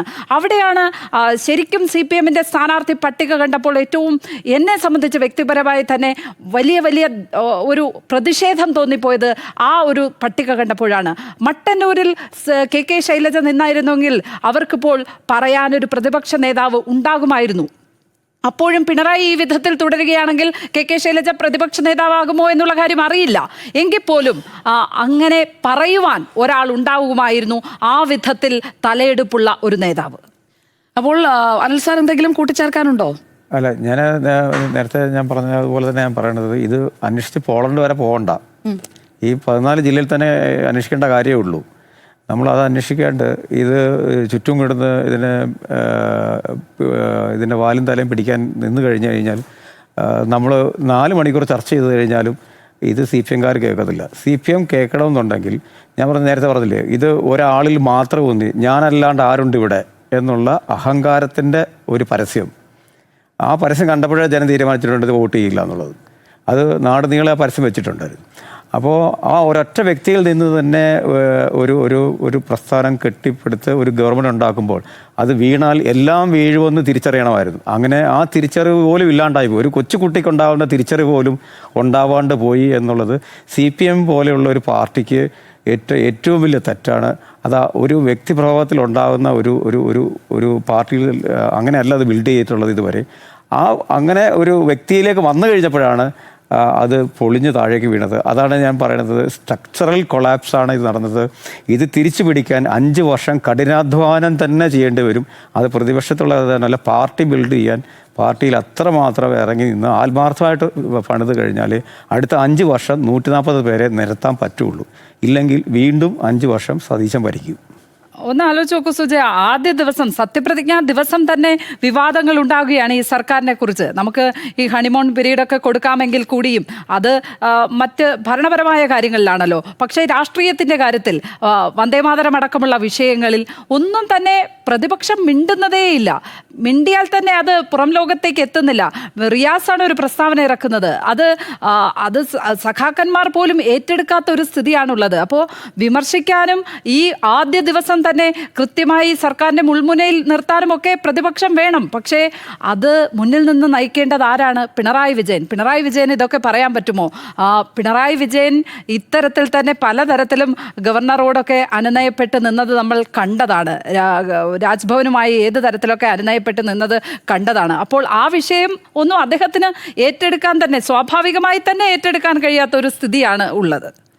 അപ്പോൾ ജനവിധി അംഗീകരിക്കുന്നു, ഇതിനേക്കാൾ വലിയ തിരിച്ചടി തരണം ചെയ്ത് തിരിച്ചു വന്നിട്ടുണ്ട് എന്ന് പിണറായി വിജയൻ കണ്ണൂരിൽ പറഞ്ഞ വാക്കുകൾ നമ്മുടെ മുന്നിലുണ്ട്. കണ്ണൂരിലെ നേരത്തെ സൂചിപ്പിച്ചതുപോലെ Kannur Nidiyenga CPIM local committee office ഉദ്ഘാടനം ചെയ്തുകൊണ്ട് സംസാരിച്ച പിണറായി വിജയൻ എല്ലാ കാര്യങ്ങളിലും കൃത്യമായി പറഞ്ഞുകൊണ്ട് ഒരു പ്രതിപക്ഷ നേതാവായി അദ്ദേഹത്തിന് പാർട്ടി തെരഞ്ഞെടുത്തിരിക്കുന്നത്, മുന്നണി തെരഞ്ഞെടുത്തിരിക്കുന്നത്. അപ്പോൾ ആ പ്രതിപക്ഷ നേതാവ് എന്ന നിലയിൽ അദ്ദേഹം ഉണർന്ന് പ്രവർത്തിക്കണം, ഊർജ്ജത്തോടെ പ്രവർത്തിക്കണം. അല്ലാതെ ഭരണം മാറിക്കഴിഞ്ഞപ്പോഴേക്കും എല്ലാം തളർന്ന് ഒതുങ്ങിയിരിക്കുന്ന ഒരു പിണറായി വിജയനെ അല്ല വേണ്ടത്. അദ്ദേഹം ഒരു നല്ല നേതാവൊക്കെ തന്നെയാണ്. അല്ലാത്ത പക്ഷം ഒരു തുടർഭരണത്തിലേക്കൊന്നും ഈ LDF സർക്കാരിന് പോകാൻ കഴിയുമായിരുന്നില്ല. അപ്പോൾ അദ്ദേഹത്തിന് മിടുക്കുണ്ട്. നല്ല രീതിയിൽ അദ്ദേഹം VS അച്യുതാനന്ദൻ ഉള്ള കാലത്തും അദ്ദേഹത്തെക്കാൾ മിടുക്കനായി പാർട്ടി പിടിച്ചയാളാണ്. അപ്പോൾ ആ മിടുക്ക് പ്രതിപക്ഷ നേതൃസ്ഥാനത്ത് അദ്ദേഹം കാണിക്കണം. പാർട്ടിയെ തിരിച്ചു കൊണ്ടുവരാൻ പ്രതിപക്ഷ നേതൃസ്ഥാനത്ത് നിന്ന് മാറി നിൽക്കേണ്ട ഒരു ഘട്ടം വന്നാൽ ആ മാറി നിൽക്കാനും അദ്ദേഹം തയ്യാറാകണം. അങ്ങനെ തിരിച്ചു വരാനുള്ള കാര്യങ്ങൾ ചെയ്യുക, തെറ്റ് അംഗീകരിക്കുക. എവിടെയാണ് തെറ്റിയത്? ധർമ്മടം മണ്ഡലത്തിൽ തന്നെ തനിക്ക് എങ്ങനെയാണ് ആദ്യ റൗണ്ടുകളിൽ പിന്നോട്ട് പോകേണ്ടി വന്നത്? അതൊക്കെ ഒരു ആത്മപരിശോധന നടത്തേണ്ട കാര്യമാണ്. അതൊക്കെ അദ്ദേഹം നടത്തി പാർട്ടിയെ ശക്തമായി തിരിച്ചു കൊണ്ടുവരും എന്ന് നമുക്ക് പ്രതീക്ഷിക്കാം. അപ്പോൾ ഈ ചർച്ചയിൽ നിന്ന് നമുക്ക് പാർട്ടിയുമായി ബന്ധപ്പെട്ട് തന്നെ ഒരു പാർട്ടിയാകുമോ എന്ന് തോന്നുന്ന ഒരു വിഷയം നമ്മുടെ മുന്നിൽ നിൽക്കുകയാണ്. അപ്പോൾ ആ വിഷയത്തിലേക്ക് ബിഗ് എഡിറ്റോറിയൽ കടക്കുകയാണ്. അടുത്തതായി പ്രിയപ്പെട്ട പ്രേക്ഷകരൊക്കെ ഇപ്പോൾ ശ്രദ്ധിച്ചിട്ടുണ്ടാകും ആ വിഷയം. എല്ലാ കോക്രോച്ചുകളും, ആ കോക്രോച്ച് എന്നുള്ള വാക്ക് കേട്ടപ്പോൾ തന്നെ വിഷയം മനസ്സിലായിട്ടുണ്ടാകുമെന്ന് ഞാൻ കരുതുന്നു. എല്ലാ കോക്രോച്ചുകളും ഒന്നിച്ചു വന്നാൽ എന്താകും എന്ന ഒറ്റവരി ചോദ്യം സുപ്രീം കോടതി ചീഫ് ജസ്റ്റിസ് സൂര്യകാന്തിനോട് ചോദിച്ചു തുടങ്ങിയതാണ് കോക്രോച്ച് ജനതാ പാർട്ടി എന്ന് സ്ഥാപകൻ അഭിജിത്ത് ദീപ്കെ പറയുന്നുണ്ട്. രാഷ്ട്രീയ പാർട്ടികൾക്ക് കൂടുതൽ ഉത്തരവാദിത്തം കൊണ്ടുവരാൻ ഡാർക്ക് ഹ്യൂമറാണ് CJPയുടെ ആയുധം. മടിയന്മാരുടെയും തൊഴിലില്ലാത്തവരുടെയും സങ്കേതമെന്ന് വിശേഷിപ്പിക്കുന്ന പാർട്ടി ഇതിനകം തന്നെ ചർച്ചയായി കഴിഞ്ഞിരിക്കുന്നു, തരംഗമായി മാറുന്നു. മെയ് 16 എക്സിൽ തുടങ്ങിയ പാർട്ടിയിൽ 5 ദിവസം കൊണ്ട് ഫോളോവേഴ്സിന്റെ കുതിച്ചുചാട്ടമാണ് മറ്റു പാർട്ടികളുടെ, മുഖ്യധാരാ പാർട്ടികളുടെ കണ്ണ് തള്ളിക്കുന്നത്. CJPയെ ഇൻസ്റ്റഗ്രാമിൽ ഫോളോ ചെയ്തവരുടെ എണ്ണം BJPയെയും കോൺഗ്രസിനെയും മറികടന്നു. വ്യവസ്ഥാപിത സംവിധാനങ്ങളെ വെല്ലുവിളിക്കുന്ന CJPയുടെ അക്കൗണ്ട് പൂട്ടിച്ചിട്ടും കോക്രോച്ച് ഈസ് ബാക്ക്. ന്യൂജൻ വിപ്ലവം എവിടെ വരെ പോകും? ആം ആദ്മി പാർട്ടി വേഷം മാറി വന്നതാണ് ഈ CJP എന്ന ആരോപണത്തിൽ കഴമ്പുണ്ടോ? ബിഗ് എഡിറ്റോറിയൽ പരിശോധിക്കും.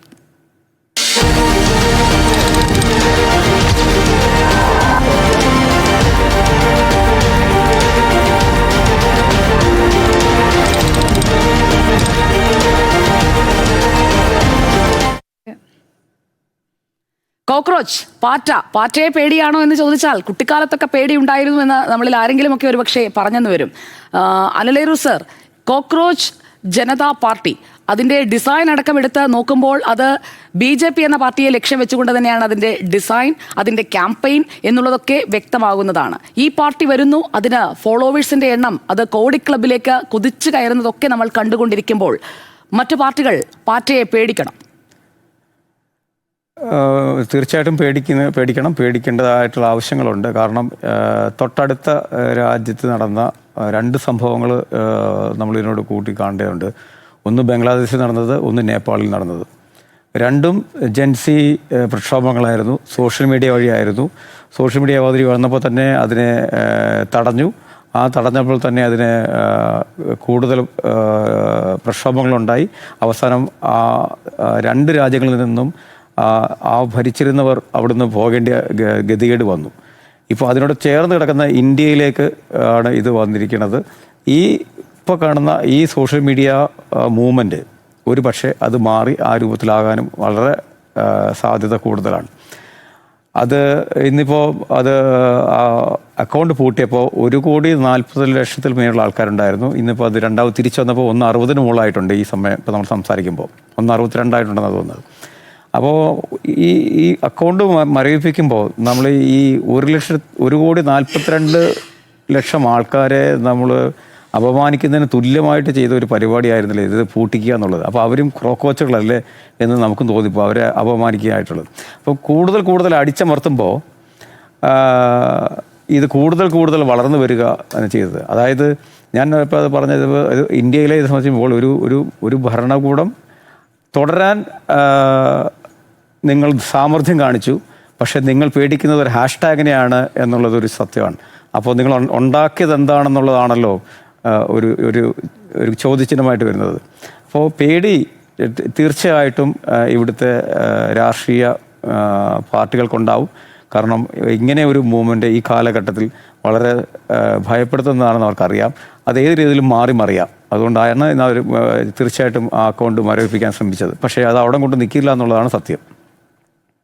വേണുഗോപാലകൃഷ്ണൻ, ഇപ്പോൾ കോക്രോച്ച് ജനതാ പാർട്ടിയുടെ കാര്യങ്ങൾ നമ്മൾ പരിശോധിക്കുമ്പോൾ അതിൽ പ്രധാനമായും പുറത്തേക്ക് വരുന്നത് ഈ ഒരു ഇൻഫ്ലുവൻസർ ആക്ടിവിറ്റി ആണോ, എന്താണ് ഈ ഒരു ആക്ടിവിറ്റി എന്നുള്ളത്. അത് നമ്മളതിൻ്റെ ഒരു മുൻകാലങ്ങളിലേക്ക് കടന്നു ചെന്ന് കഴിഞ്ഞാൽ അഭിജിത്ത് ദീപ്കെ പെട്ടെന്നൊരു സുപ്രഭാതത്തിൽ ഈ ഒരു മൂവ്മെന്റിന് തുടക്കമിട്ടതാണോ? അതായത് ഒരു വിമർശനം, അത് അദ്ദേഹത്തിൻ്റെതായിട്ടുള്ള ഒരു എക്സ് പ്ലാറ്റ്ഫോമിൽ അത് പങ്കുവെക്കുന്നു. പക്ഷേ അതിന് കിട്ടുന്ന ആ റീച്ചാണ് ഇപ്പോൾ യഥാർത്ഥത്തിൽ പാർട്ടികളെ കൂടുതൽ ആശങ്കപ്പെടുത്തുന്നത് ാണ് അനിൽ സാർ പറഞ്ഞതിൽ നിന്ന് ഞാൻ മനസ്സിലാക്കുന്നത്. എന്താണ് താങ്കളുടെ ടേക്ക്? സുജയ പാർവതി പറഞ്ഞല്ലോ, അഭിജിത്ത് ദീപ്കെ എന്നയാൾ അമേരിക്കയിൽ ഒരു സർവകലാശാലയിൽ പ്രവർത്തിക്കുന്ന ഒരു വ്യക്തി പെട്ടെന്ന് ഇങ്ങനെ ഒരു മൂവ്മെന്റിന് തുടക്കമിടുമ്പോൾ അത് ആകസ്മികമാണോ യാദൃച്ഛികമാണോ, അങ്ങനെ വിശ്വസിക്കാൻ കഴിയുമോ എന്ന്. ഇപ്പോൾ മെയ് 15 സുപ്രീം കോടതിയുടെ ചീഫ് ജസ്റ്റിസ് സൂര്യകാന്ത് സംസാരിച്ചതിൽ നിന്ന്, വാദത്തിനിടയിൽ സംസാരിച്ചതിൽ നിന്നാണല്ലോ ഇതിൻ്റെയൊക്കെ തുടക്കം. തൊട്ട് പിന്നാലെ മെയ് 16 ഈ മൂവ്മെന്റ് തുടങ്ങുന്നത്. അത് ആകസ്മികമാണോ അല്ലയോ, അതിൻ്റെ പിന്നിൽ ഗൂഢപദ്ധതി ഉണ്ടോ ഇല്ലയോ എന്നതൊക്കെ നാം പരിശോധിക്കേണ്ടതാണ്. വരുന്ന നാളുകളിൽ അത് ഒരുപക്ഷെ വെളിപ്പെടുകയും ചെയ്യാം. പക്ഷെ അപ്പോഴും സ്ഫോടനാത്മകമായൊരു തുടക്കം ഒരു നിമിഷം മതി അതിന്. അത് നമ്മുടെ അടുത്ത കാല ചരിത്രം തന്നെ നമ്മളെ ഓർപ്പിക്കുന്നതാണ്. ഈ ഏകാധിപത്യത്തോടെ ജനാധിപത്യത്തിന് ഒരു തരത്തിലും കടന്നു വരാൻ കഴിയാത്ത രാജ്യങ്ങളായിരുന്നല്ലോ അറബ് രാജ്യങ്ങൾ. അവിടെ ഈ മുല്ലപ്പൂ വിപ്ലവം ഉണ്ടാകുന്നത് ടുണീഷ്യയിൽ നിന്നാണല്ലോ.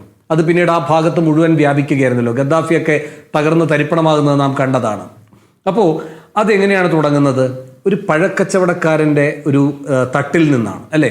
അപ്പോൾ അതുകൊണ്ട് അത്രയും യാദൃച്ഛികമായി സ്ഫോടനാത്മകമായ മാറ്റങ്ങൾ ഉണ്ടാകും ചരിത്രത്തിൽ. അതുകൊണ്ട് ഈ ആകസ്മികതയെ നാം ചുരുക്കി കണ്ടുകൂടാ. അത് വലിയ എന്താ പറയേണ്ടത്, തിരയിളക്കങ്ങൾ ഉണ്ടാക്കും എന്നതിൽ നമുക്ക് അത്തരം പ്രതീക്ഷകൾ വെച്ച് പുലർത്താൻ കഴിയുന്നതാണ് ചരിത്ര സാഹചര്യം. ഗൂഢപദ്ധതി ഉണ്ടോ ഇല്ല എന്നതൊക്കെ വഴിയെ വഴിപ്പെടേണ്ടതാണ്. പക്ഷേ ഈ മെയ് 15 സൂര്യകാന്ത് ഇത് പറയുമ്പോൾ അദ്ദേഹം തെറ്റായൊരു വാക്ക് പ്രയോഗിച്ചു. അത് നാം ഗൗരവത്തോടെ എടുക്കേണ്ടതാണ്. ചെറുപ്പക്കാരെ തൊഴിലില്ലാത്തവരായി അധിക്ഷേപിക്കുക മാത്രമല്ല ചെയ്തത്, പാറ്റകളെപ്പോലെ ഇങ്ങനെ നടക്കുന്നു എന്ന് മാത്രവുമല്ല പറഞ്ഞിട്ടുള്ളത്, RTI ആക്ടിവിസ്റ്റുകളായി ഭരണവ്യവസ്ഥയെ തുരങ്കം വയ്ക്കുന്ന നീക്കങ്ങൾ നടത്തുന്നു എന്ന് അദ്ദേഹം പറഞ്ഞു. RTI എന്ന് പറയുന്നത് എന്താണ്? ഒരു പൗരന് കിട്ടുന്ന ഭരണഘടനാദത്തമായിട്ടുള്ള ഏറ്റവും വലിയ അവകാശമാണ്. ശരിക്കും അഭിപ്രായ സ്വാതന്ത്ര്യത്തിൻ്റെ അടുത്ത ഘട്ടത്തിൽ എന്താണോ ഭരണ സംവിധാനങ്ങൾ ഏകപക്ഷീയമായും ഉദ്യോഗസ്ഥ മേധാവിത്വത്തോടെയും ജനങ്ങളിൽ നിന്ന് അകന്നു നിന്ന് കാര്യങ്ങൾ ചെയ്യുന്നത്, അത് തുറന്നു കാട്ടാനുള്ള ഏറ്റവും വലിയ അവകാശമായിരുന്നു. അത് 1ാം UPA സർക്കാർ കൊണ്ടുവന്ന അവകാശമാണ്. അതിനെ മാനിക്കുകയല്ലേ വേണ്ടത്? അതെങ്ങനെയാണ് വ്യവസ്ഥയെ തുരങ്കം വയ്ക്കുന്ന ഒരു ആയുധമായി ദുരുപയോഗം ചെയ്യപ്പെടും എന്ന് ചീഫ് ജസ്റ്റിസ് പറയുന്നത്?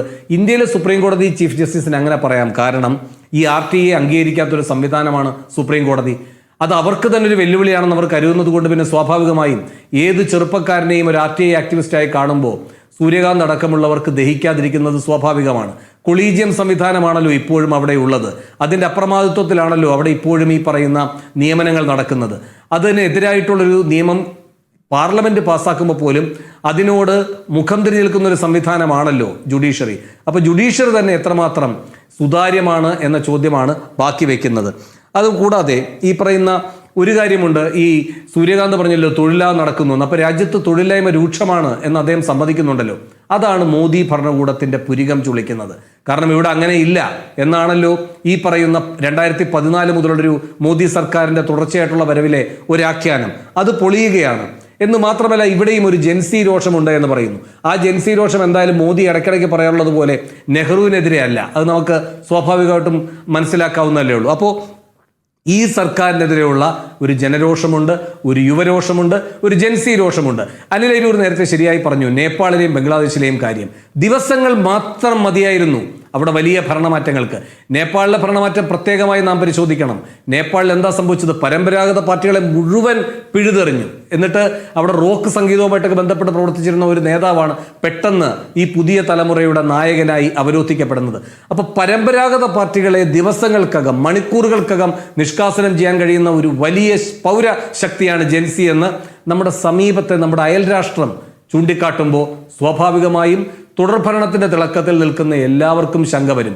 അതുകൊണ്ടാണ് ഇരുട്ടി വെളുക്കുന്നതിന് മുൻപ് ഇപ്പോൾ ഈ എക്സ് ഹാൻഡിൽ പൂട്ടിയിരിക്കുന്നത്. നിയമപരമായ ചോദ്യങ്ങൾ വന്നിരിക്കുന്നതിന്റെ ഭാഗമായാണ് എന്ന സാങ്കേതിക ന്യായമാണ് എക്സ് പറയുന്നത്. പക്ഷേ അനിൽ അരൂർ കണക്കുകൾ നേരത്തെ പറഞ്ഞതുപോലെ 88 ലക്ഷം പേരാണ് BJP ഹാൻഡിലുകളുടെ ഫോളോവേഴ്സ് എങ്കിൽ 4 ദിവസം കൊണ്ട് അത് മറികടക്കാൻ ഈ CJPക്ക് കഴിഞ്ഞിരിക്കുന്നു. ഏറ്റവും വലിയ പാർട്ടി എന്ന് അവകാശപ്പെടുന്നത് ഈ പറയുന്ന സൈബർ രൂപത്തിൽ അംഗത്വം നൽകിക്കൊണ്ടാണല്ലോ ലോകത്തിലെ ഏറ്റവും വലിയ പാർട്ടി എന്ന് ഈ മിസ്ഡ് കോളിലൂടെ BJP അവകാശപ്പെട്ടത്, അംഗത്വം എടുപ്പിച്ചുകൊണ്ട്. അതുപോലെ തന്നെ BJPയുടെ ആഖ്യാനങ്ങളെല്ലാം നിർവഹിക്കപ്പെടുന്നത് സൈബർ ഹാൻഡിലുകളിലൂടെയാണ്.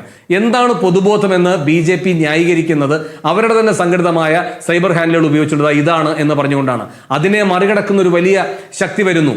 നിങ്ങളല്ല സൈബർ ഇടത്തിൽ ആധിപത്യമുള്ളത്, ഞങ്ങൾ പറയാൻ പോകുന്ന കാര്യങ്ങൾക്കാണ് എന്ന് വന്നു കഴിഞ്ഞാൽ അതെവിടെയൊക്കെയാണ് ഇളക്കം സൃഷ്ടിക്കാൻ പോകുന്നത് എന്ന് നന്നായി അറിയാൻ കഴിയുന്ന ദ്വന്ദ്വമാണ് ഈ പറയുന്ന മോദിയും അതുപോലെ തന്നെ അമിത്ഷായും. അപ്പൊ അതുകൊണ്ട് കൃത്യമായ നീക്കമാണ് നടന്നിരിക്കുന്നത്. ഇതിനകത്ത് വിഷമകരമായൊരു കാര്യം, എക്സ് സാധാരണ ഇത്തരം കാര്യങ്ങളെയൊക്കെ പ്രതിരോധിക്കുന്നതാണ് കണ്ടിട്ടുള്ളത്. കേന്ദ്ര സർക്കാർ ഇതിനു മുൻപ് പല കാര്യങ്ങളിൽ ഇടപെടുകയുണ്ടായിട്ടുണ്ട്. എക്സിനടക്കം നോട്ടീസ് നൽകിയിട്ടുണ്ട്, ഇന്ന കാര്യങ്ങൾ പിൻവലിക്കണം എന്ന് പറഞ്ഞിട്ടുണ്ട്. പക്ഷേ അതൊന്നും അംഗീകരിക്കാതെ യുദ്ധം നടത്തുകയാണ് എക്സ് ചെയ്തത്. പക്ഷേ ഇപ്പോ നിർണായകമായ ഒരു ഘട്ടത്തിൽ BJP സർക്കാരിനെ തന്നെ ഇളക്കം തട്ടിക്കുന്ന ഒരു മൂവ്മെന്റ് വരും എന്ന് കാണുന്ന സന്ദർഭത്തിൽ എക്സ് അതിന്റെ ലീഗൽ ഡിമാൻഡിന്റെ അടിസ്ഥാനത്തിൽ ഇത് പൂട്ടിച്ചു എന്ന് പറഞ്ഞാൽ എക്സിന്റെ ഉടമസ്ഥൻ ഇലോൺ മസ്ക് ആണ്. ഇന്നിപ്പോ ലോകത്ത് ചർച്ച ചെയ്യപ്പെടുന്നത് ലോകത്ത് ഒരേ ഒരു ട്രില്യനെയർ എന്ന പദവിയിലേക്ക് അദ്ദേഹം എത്തുന്നു എന്ന് പറയുന്നു. എക്സിന് ഇവിടെയും ആഗ്രഹങ്ങളുണ്ട്. ടെസ്ലയുടെ ഈ പറയുന്ന ഷോറൂം മുംബൈയിൽ തുറക്കാനുണ്ട്. ഒരുപാട് പദ്ധതികൾ ഇവിടെയുണ്ട്. അതുകൊണ്ട് ഇപ്പോൾ ഇലോൺ മസ്കിനെ സംബന്ധിച്ച് ട്രില്യനെയർ പദവിയാണ് പ്രധാനം, എക്സിന്റെ സ്വാതന്ത്ര്യവും അവകാശവുമല്ല. അതിലൂടെ ഹനിക്കപ്പെടുകയാണ് ഒരു പക്ഷേ ഇന്ത്യയിൽ നാളെ ഒരു ദിശാസൂചിയാകാമായിരുന്ന ഈ CJPയുടെ സൈബർ മുന്നേറ്റം. ലക്ഷ്മി പത്മ. സുജയ, ഉറപ്പായും BJP അടക്കമുള്ള പരമ്പരാഗത രാഷ്ട്രീയ പാർട്ടികൾക്ക്, നമ്മുടെ രാജ്യം ഭരിച്ചുകൊണ്ടിരിക്കുന്ന BJPക്ക് അടക്കം ഈ പാർട്ടികൾ വലിയ ഭീതി ഉണ്ടാക്കുന്നുണ്ട് എന്നുള്ളത് തന്നെയാണ് മനസ്സിലാക്കേണ്ടത്. അതുകൊണ്ട് തന്നെയാണ് ആ അക്കൗണ്ട് പൂട്ടിയത്. അവർ ആ അക്കൗണ്ട് പൂട്ടിയത് കൊണ്ട് മാത്രം ചുമ്മാതിരിക്കും എന്നും കരുതുന്നില്ല. ഇവിടെ നമുക്ക് ഇപ്പോൾ വരുന്ന പോസ്റ്റുകൾ, ഇതുമായി ബന്ധപ്പെട്ട ചർച്ചകൾ ഒക്കെ കാണുമ്പോൾ ആം ആദ്മി പാർട്ടിയുടെ പിറവിയിലേക്ക് നയിച്ച പ്രക്ഷോഭങ്ങളെക്കുറിച്ച് ഓർമ്മ വരികയാണ്. അന്ന് കോൺഗ്രസ് സർക്കാരിനെതിരെ അവിടെ വലിയ തരത്തിലുള്ള പ്രക്ഷോഭങ്ങൾ വന്നത്, അതിൻ്റെ സമരത്തിൻ്റെ നെടുനായകത്വം പലരും ഏറ്റെടുക്കുന്നത് ഇതൊക്കെ കണ്ടതാണ്. അവിടെ നിന്നാണ് അരവിന്ദ് കെജ്രിവാൾ ഉയർന്നു വന്നതൊക്കെ കണ്ടതാണ്. അത് പക്ഷേ കൃത്യമായി പരമ്പരാഗത രീതിയിൽ തന്നെ അണ്ണാ ഹസാരയുടെ മൂവ്മെന്റ് ആയിരുന്നു. അണ്ണാ ഹസാരെ മൂവ്മെന്റ്, അരവിന്ദ് കെജ്രിവാൾ വരുന്നതും അത് ഏറ്റെടുക്കുന്നതും ഒക്കെ നമ്മൾ കണ്ടതാണ്. അണ്ണാ ഹസാരെ അതിന്റെ മുഖമാക്കുന്നത് കണ്ടതാണ്. പിന്നീട് അത് കോൺഗ്രസിനെതിരായ BJPയുടെ പ്രോജക്റ്റ് ആയിരുന്നു എന്ന് പറയുന്ന ആക്ഷേപം പോലും കേട്ടിരുന്നു. പക്ഷേ ഇത് അങ്ങനെ ഒരു പൊളിറ്റിക്കൽ പ്രോജക്റ്റ് ആണോ എന്നൊന്നും നമുക്കറിയില്ല. അങ്ങനെ ആരുടെയെങ്കിലും ഒരു മൂവ്മെന്റ് ആണോ എന്നറിയില്ല. അതുമായി ബന്ധപ്പെട്ടൊക്കെ കൂടുതൽ പരിശോധനകളും അന്വേഷണങ്ങളും വേണ്ടിവരും. നിലവിലേതായാലും ഇത് രാഷ്ട്രീയ പാർട്ടികളെ അലോസരപ്പെടുത്തുന്നുണ്ട് എന്നുള്ള കാര്യത്തിൽ ഒരു സംശയവും വേണ്ട. ഈ ഇരുണ്ട ഇടങ്ങളിൽ, അതല്ലെങ്കിൽ അഴുക്ക് ചാലുകളിൽ, മാലിന്യമുള്ള ഇടങ്ങളിലൊക്കെയാണല്ലോ പാറ്റകൾ പെരുകുന്നത്. ഇവിടെ അധികാരത്തിൻ്റെ സുഖലോലുപതകളിൽ ഇരിക്കുന്നവർ ഞങ്ങളെല്ലാം കീഴടക്കി, എല്ലാവരെയും അടിച്ചമർത്തി ഭരിക്കുകയാണ് ഞങ്ങൾ എന്ന അധികാര ഹുങ്കിലിരിക്കുന്നവർ ഇങ്ങനെ പാറ്റകൾ പെറ്റുപെരുകുന്നത് അറിയുന്നില്ല എന്ന യാഥാർത്ഥ്യമുണ്ട്. അതിൻ്റെ ചൂടാണ് അവരിപ്പോൾ അറിഞ്ഞുകൊണ്ടിരിക്കുന്നത്. നമുക്ക് നമ്മളെല്ലാവരും തന്നെ വിചാരിച്ചിട്ടുണ്ട്, രാജ്യത്തെ യുവാക്കളെല്ലാവരും തന്നെ BJPയിലേക്കും നരേന്ദ്രമോദിയിലേക്കും ആകർഷിക്കപ്പെടുകയാണ്. അവർ കോൺഗ്രസ് പാർട്ടിയിൽ നിന്നൊക്കെ അകന്നുപോയി എന്ന് നമ്മൾ പറയാറുണ്ട്. പലപ്പോഴും അത്തരത്തിലുള്ള നിരീക്ഷണങ്ങളാണ് വരുന്നത്. പക്ഷേ അങ്ങനെ അല്ല. ഈ പാർട്ടിയോട് വലിയ തരത്തിലുള്ള വിയോജിപ്പുകൾ വരുന്നുണ്ട്, വലിയ തരത്തിലുള്ള ഭരണവിരുദ്ധ വികാരങ്ങൾ വരുന്നുണ്ട്. അതിന് യുവജനങ്ങളുടെ ഒരു പ്രതിഷേധം, അവരുടെ അമർഷം തന്നെയാണ് ഈ വിധത്തിൽ CJPയായി മാറിയിരിക്കുന്നത്. അത് സൂര്യകാന്ത് മിശ്രയുടെ ഒരു ദിവസത്തെ പരാമർശം അതൊരു ട്രിഗറായി എന്ന് പറയുന്നത് സത്യമാണ്. പക്ഷേ ഇത് ഒരുപാട് കാലമായി ഉരുണ്ടുകൂടിയിട്ടുള്ളതാണ് എന്ന് വേണം മനസ്സിലാക്കാൻ. തെരഞ്ഞെടുപ്പ് കമ്മീഷൻ പോലും ചോദ്യചിഹ്നമായി നിൽക്കുമ്പോൾ, സംശയ നിഴലിൽ നിൽക്കുന്ന ഘട്ടങ്ങൾ പലകുറി നമ്മൾ കണ്ടതാണ്. അപ്പോൾ ഇവിടുത്തെ യുവാക്കൾക്ക് ഇവിടുത്തെ ഭരണ സംവിധാനങ്ങളോട്, അധികാരികളോട്, ഭരിക്കുന്ന പാർട്ടിയോടൊക്കെ വലിയ പ്രശ്നങ്ങളുണ്ട്, വിയോജിപ്പുകളുണ്ട്, പ്രതിഷേധമുണ്ട്. അവർ ഉയർത്തുന്ന ചില ആവശ്യങ്ങൾ കൂടി ഞാൻ പറയാം സുജയ. വിരമിച്ച ജഡ്ജിമാർക്ക് രാഷ്ട്രീയ പദവികൾ നൽകരുത് എന്ന് പറയുന്നുണ്ട്. ഇത് കാലങ്ങളായി ഇവിടെ പറഞ്ഞുകൊണ്ടിരിക്കുന്ന കാര്യമാണ്. സാമൂഹ്യ പ്രവർത്തകരും മനുഷ്യാവകാശ പ്രവർത്തകരും ഒക്കെ പറയുന്ന കാര്യം, ആ മുദ്രാവാക്യം മുദ്രാവാക്യങ്ങൾ തന്നെയാണ് ഏറ്റെടുക്കുന്നത്. കൂറുമാറുന്ന രാഷ്ട്രീയക്കാരെ 20 വർഷത്തേക്ക് വിലക്കണം. അങ്ങനെയാണെങ്കിൽ BJP എന്ന് പറയുന്ന ഒരു രാഷ്ട്രീയ പാർട്ടി പോലും ഈ വിധത്തിൽ ശക്തമായി ഉണ്ടാകില്ല. എത്ര ആളുകളാണ് കോൺഗ്രസിൽ നിന്നൊക്കെ കൂറുമാറി BJPയിൽ എത്തിയത് എന്ന് നമ്മൾ കണ്ടതാണ്. നീറ്റ് പരീക്ഷാ ക്രമക്കേടുകൾ അവസാനിപ്പിക്കണം, വനിതകൾക്ക് അർഹിക്കുന്ന അവകാശം നൽകണം, മാത്രമല്ല 50% സംവരണം വേണമെന്നാണ് CJP ആവശ്യപ്പെടുന്നത്. അംബാനി അദാനിമാരുടെ മാധ്യമ സ്ഥാപനങ്ങൾ അടച്ചുപൂട്ടണം. അവരത് ആവശ്യപ്പെടുന്നതിന് ഒരു കാരണമുണ്ട്. കാരണം ഈ അംബാനി അദാനിമാരുടെ ഉടമസ്ഥതയിലാണ് രാജ്യത്തെ 90% വരുന്ന മുഖ്യധാരാ മാധ്യമങ്ങളും. അങ്ങനെ മാധ്യമങ്ങളെ വിലക്കെടുക്കുന്നു ഈ സർക്കാർ, ഈ പാർട്ടി എന്ന് പറയുന്ന പ്രതിഷേധം യുവാക്കൾക്കിടയിലുണ്ട്. പൊതുജനങ്ങളുടെ നിലവിലെ ആവശ്യങ്ങൾക്ക് മുൻഗണന നൽകുക, ഇങ്ങനെ നിരവധി ആവശ്യങ്ങൾ ഇവർ ഉയർത്തുന്നുണ്ട്. ഇതിനോട് പരമ്പരാഗതമായ രാഷ്ട്രീയ പാർട്ടികളിലെ തൃണമൂൽ കോൺഗ്രസിലെ മഹുവ മൈത്ര അടക്കമുള്ള ആളുകൾ ഇതിലേക്ക് മെമ്പർഷിപ്പ് എടുത്തിട്ടുണ്ട് എന്നുള്ളതും ഈ ഘട്ടത്തിൽ ശ്രദ്ധേയമായി തോന്നുന്നു. സുജയ. ഓക്കെ, ഇപ്പോൾ ചീഫ് ജസ്റ്റിസിന്റെ പാറ്റാവിളിയിൽ തുടങ്ങിയ ഒരു പാർട്ടി അത് ഒരു രാഷ്ട്രീയ പാർട്ടിയുടെ ഒരു സ്വഭാവത്തിലേക്ക് വരുമോ എന്നുള്ള ചോദ്യങ്ങൾ വിവിധ അഭിമുഖങ്ങളിൽ ചോദിക്കുന്നത് ഞാൻ ശ്രദ്ധിച്ചിരുന്നു. അപ്പോൾ ഇതിൽ അങ്ങനെ ഒരു മറുപടി അതിന്റെ സ്ഥാപകൻ ഇതുവരെ നൽകിയിട്ടുമില്ല.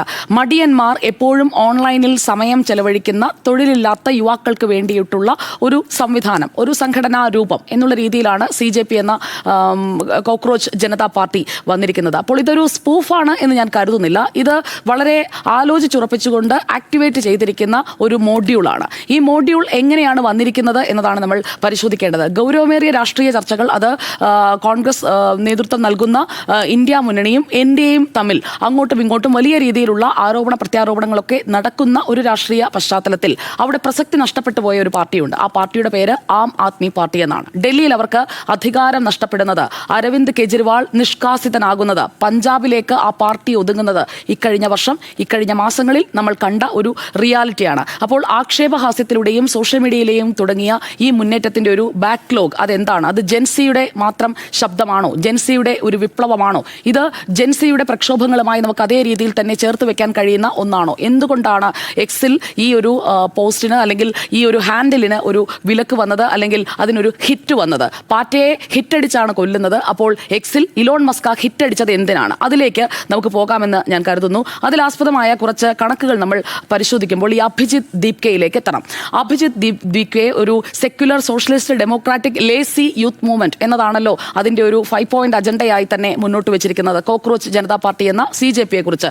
അപ്പോൾ cockroach remark chief justice of India justice Suryakant നടത്തുന്നു. അതിന് പിന്നാലെ ഈ ഒരു പാർട്ടി ആക്ടിവേറ്റ് ചെയ്യുന്നു. പക്ഷേ ഞാൻ ഈ അഭിജിത്ത് ദീപ്കയുടെ ട്വീറ്റ് ഹിസ്റ്ററി, അതായത് എക്സിലെ അദ്ദേഹത്തിന്റെ പോസ്റ്റുകളുടെ ഒരു ഹിസ്റ്ററി ഞാനൊന്ന് വെറുതെ ഒരു കൗതുകത്തിന് എടുത്തു നോക്കിയതാണ്. കാരണം എവിടെ നിന്നാണ് ഇത് തുടങ്ങുന്നത്? 15-ാം തീയതി ഒരു പരാമർശം നടത്തിയപ്പോൾ വളരെ ലാഘവത്തോടെ 16-ാം തീയതി ഞാനൊരു പോസ്റ്റ് ഇട്ടു, അതിനുശേഷം ഇത് പാർട്ടിയായി മാറി എന്നതാണ് വിവിധ അഭിമുഖങ്ങളിൽ അഭിജിത്ത് ദീപ്കെ അവകാശപ്പെടുന്നത്. ക്രോസ് ക്വസ്റ്റ്യൻസ് വരുമ്പോൾ പകയ്ക്കുന്നുമുണ്ട്. ഒരു പക്ഷേ നമുക്ക് അതിഥിയായി കിട്ടിയാൽ നമുക്ക് ഈ കാര്യങ്ങൾ അദ്ദേഹത്തോട് നേരിട്ട് ചോദിക്കുകയും ചെയ്യാം. ഈ ട്വീറ്റ് ഹിസ്റ്ററി നമ്മൾ എടുത്തു നോക്കുമ്പോൾ ആം ആദ്മി പാർട്ടിയുടെ അതേ പ്രൊപ്പഗാൻഡ ആ ഹിസ്റ്ററിയിൽ നമുക്ക് കാണാൻ കഴിയും. അത് BJP ആണ്, CAA ആണ്. അതുപോലെ തന്നെ പ്രതിപക്ഷത്ത് കോൺഗ്രസ് അടക്കം മുന്നോട്ട് വെക്കാത്ത പല കാര്യങ്ങളും ഉന്നയിച്ചിട്ടുള്ള അങ്ങനെയുള്ള ഒരു നറേറ്റീവ് കൃത്യമായിട്ടൊരു പാക്കേജ് ആയിട്ട് തന്നെ കാണാൻ കഴിയും. അതിലേക്കാണ് ഈ മീമുകൾ കടന്നു വരുന്നത്. പുതുതലമുറയെ, പ്രത്യേകിച്ചും ജെൻസിയെയും ജെൻ ആൽഫയെയും സോഷ്യൽ മീഡിയയിൽ ആക്റ്റീവായിട്ടുള്ള തലമുറയെ അവരെ സ്വാധീനിക്കുന്ന രീതിയിൽ തന്നെയാണ് ഈ ക്യാമ്പയിൻ ഇപ്പോൾ ഡിസൈൻ ചെയ്തിരിക്കുന്നത് എന്നത് അത് പരിശോധിച്ചു കഴിഞ്ഞാൽ നമുക്കത് മനസ്സിലാക്കാൻ കഴിയും.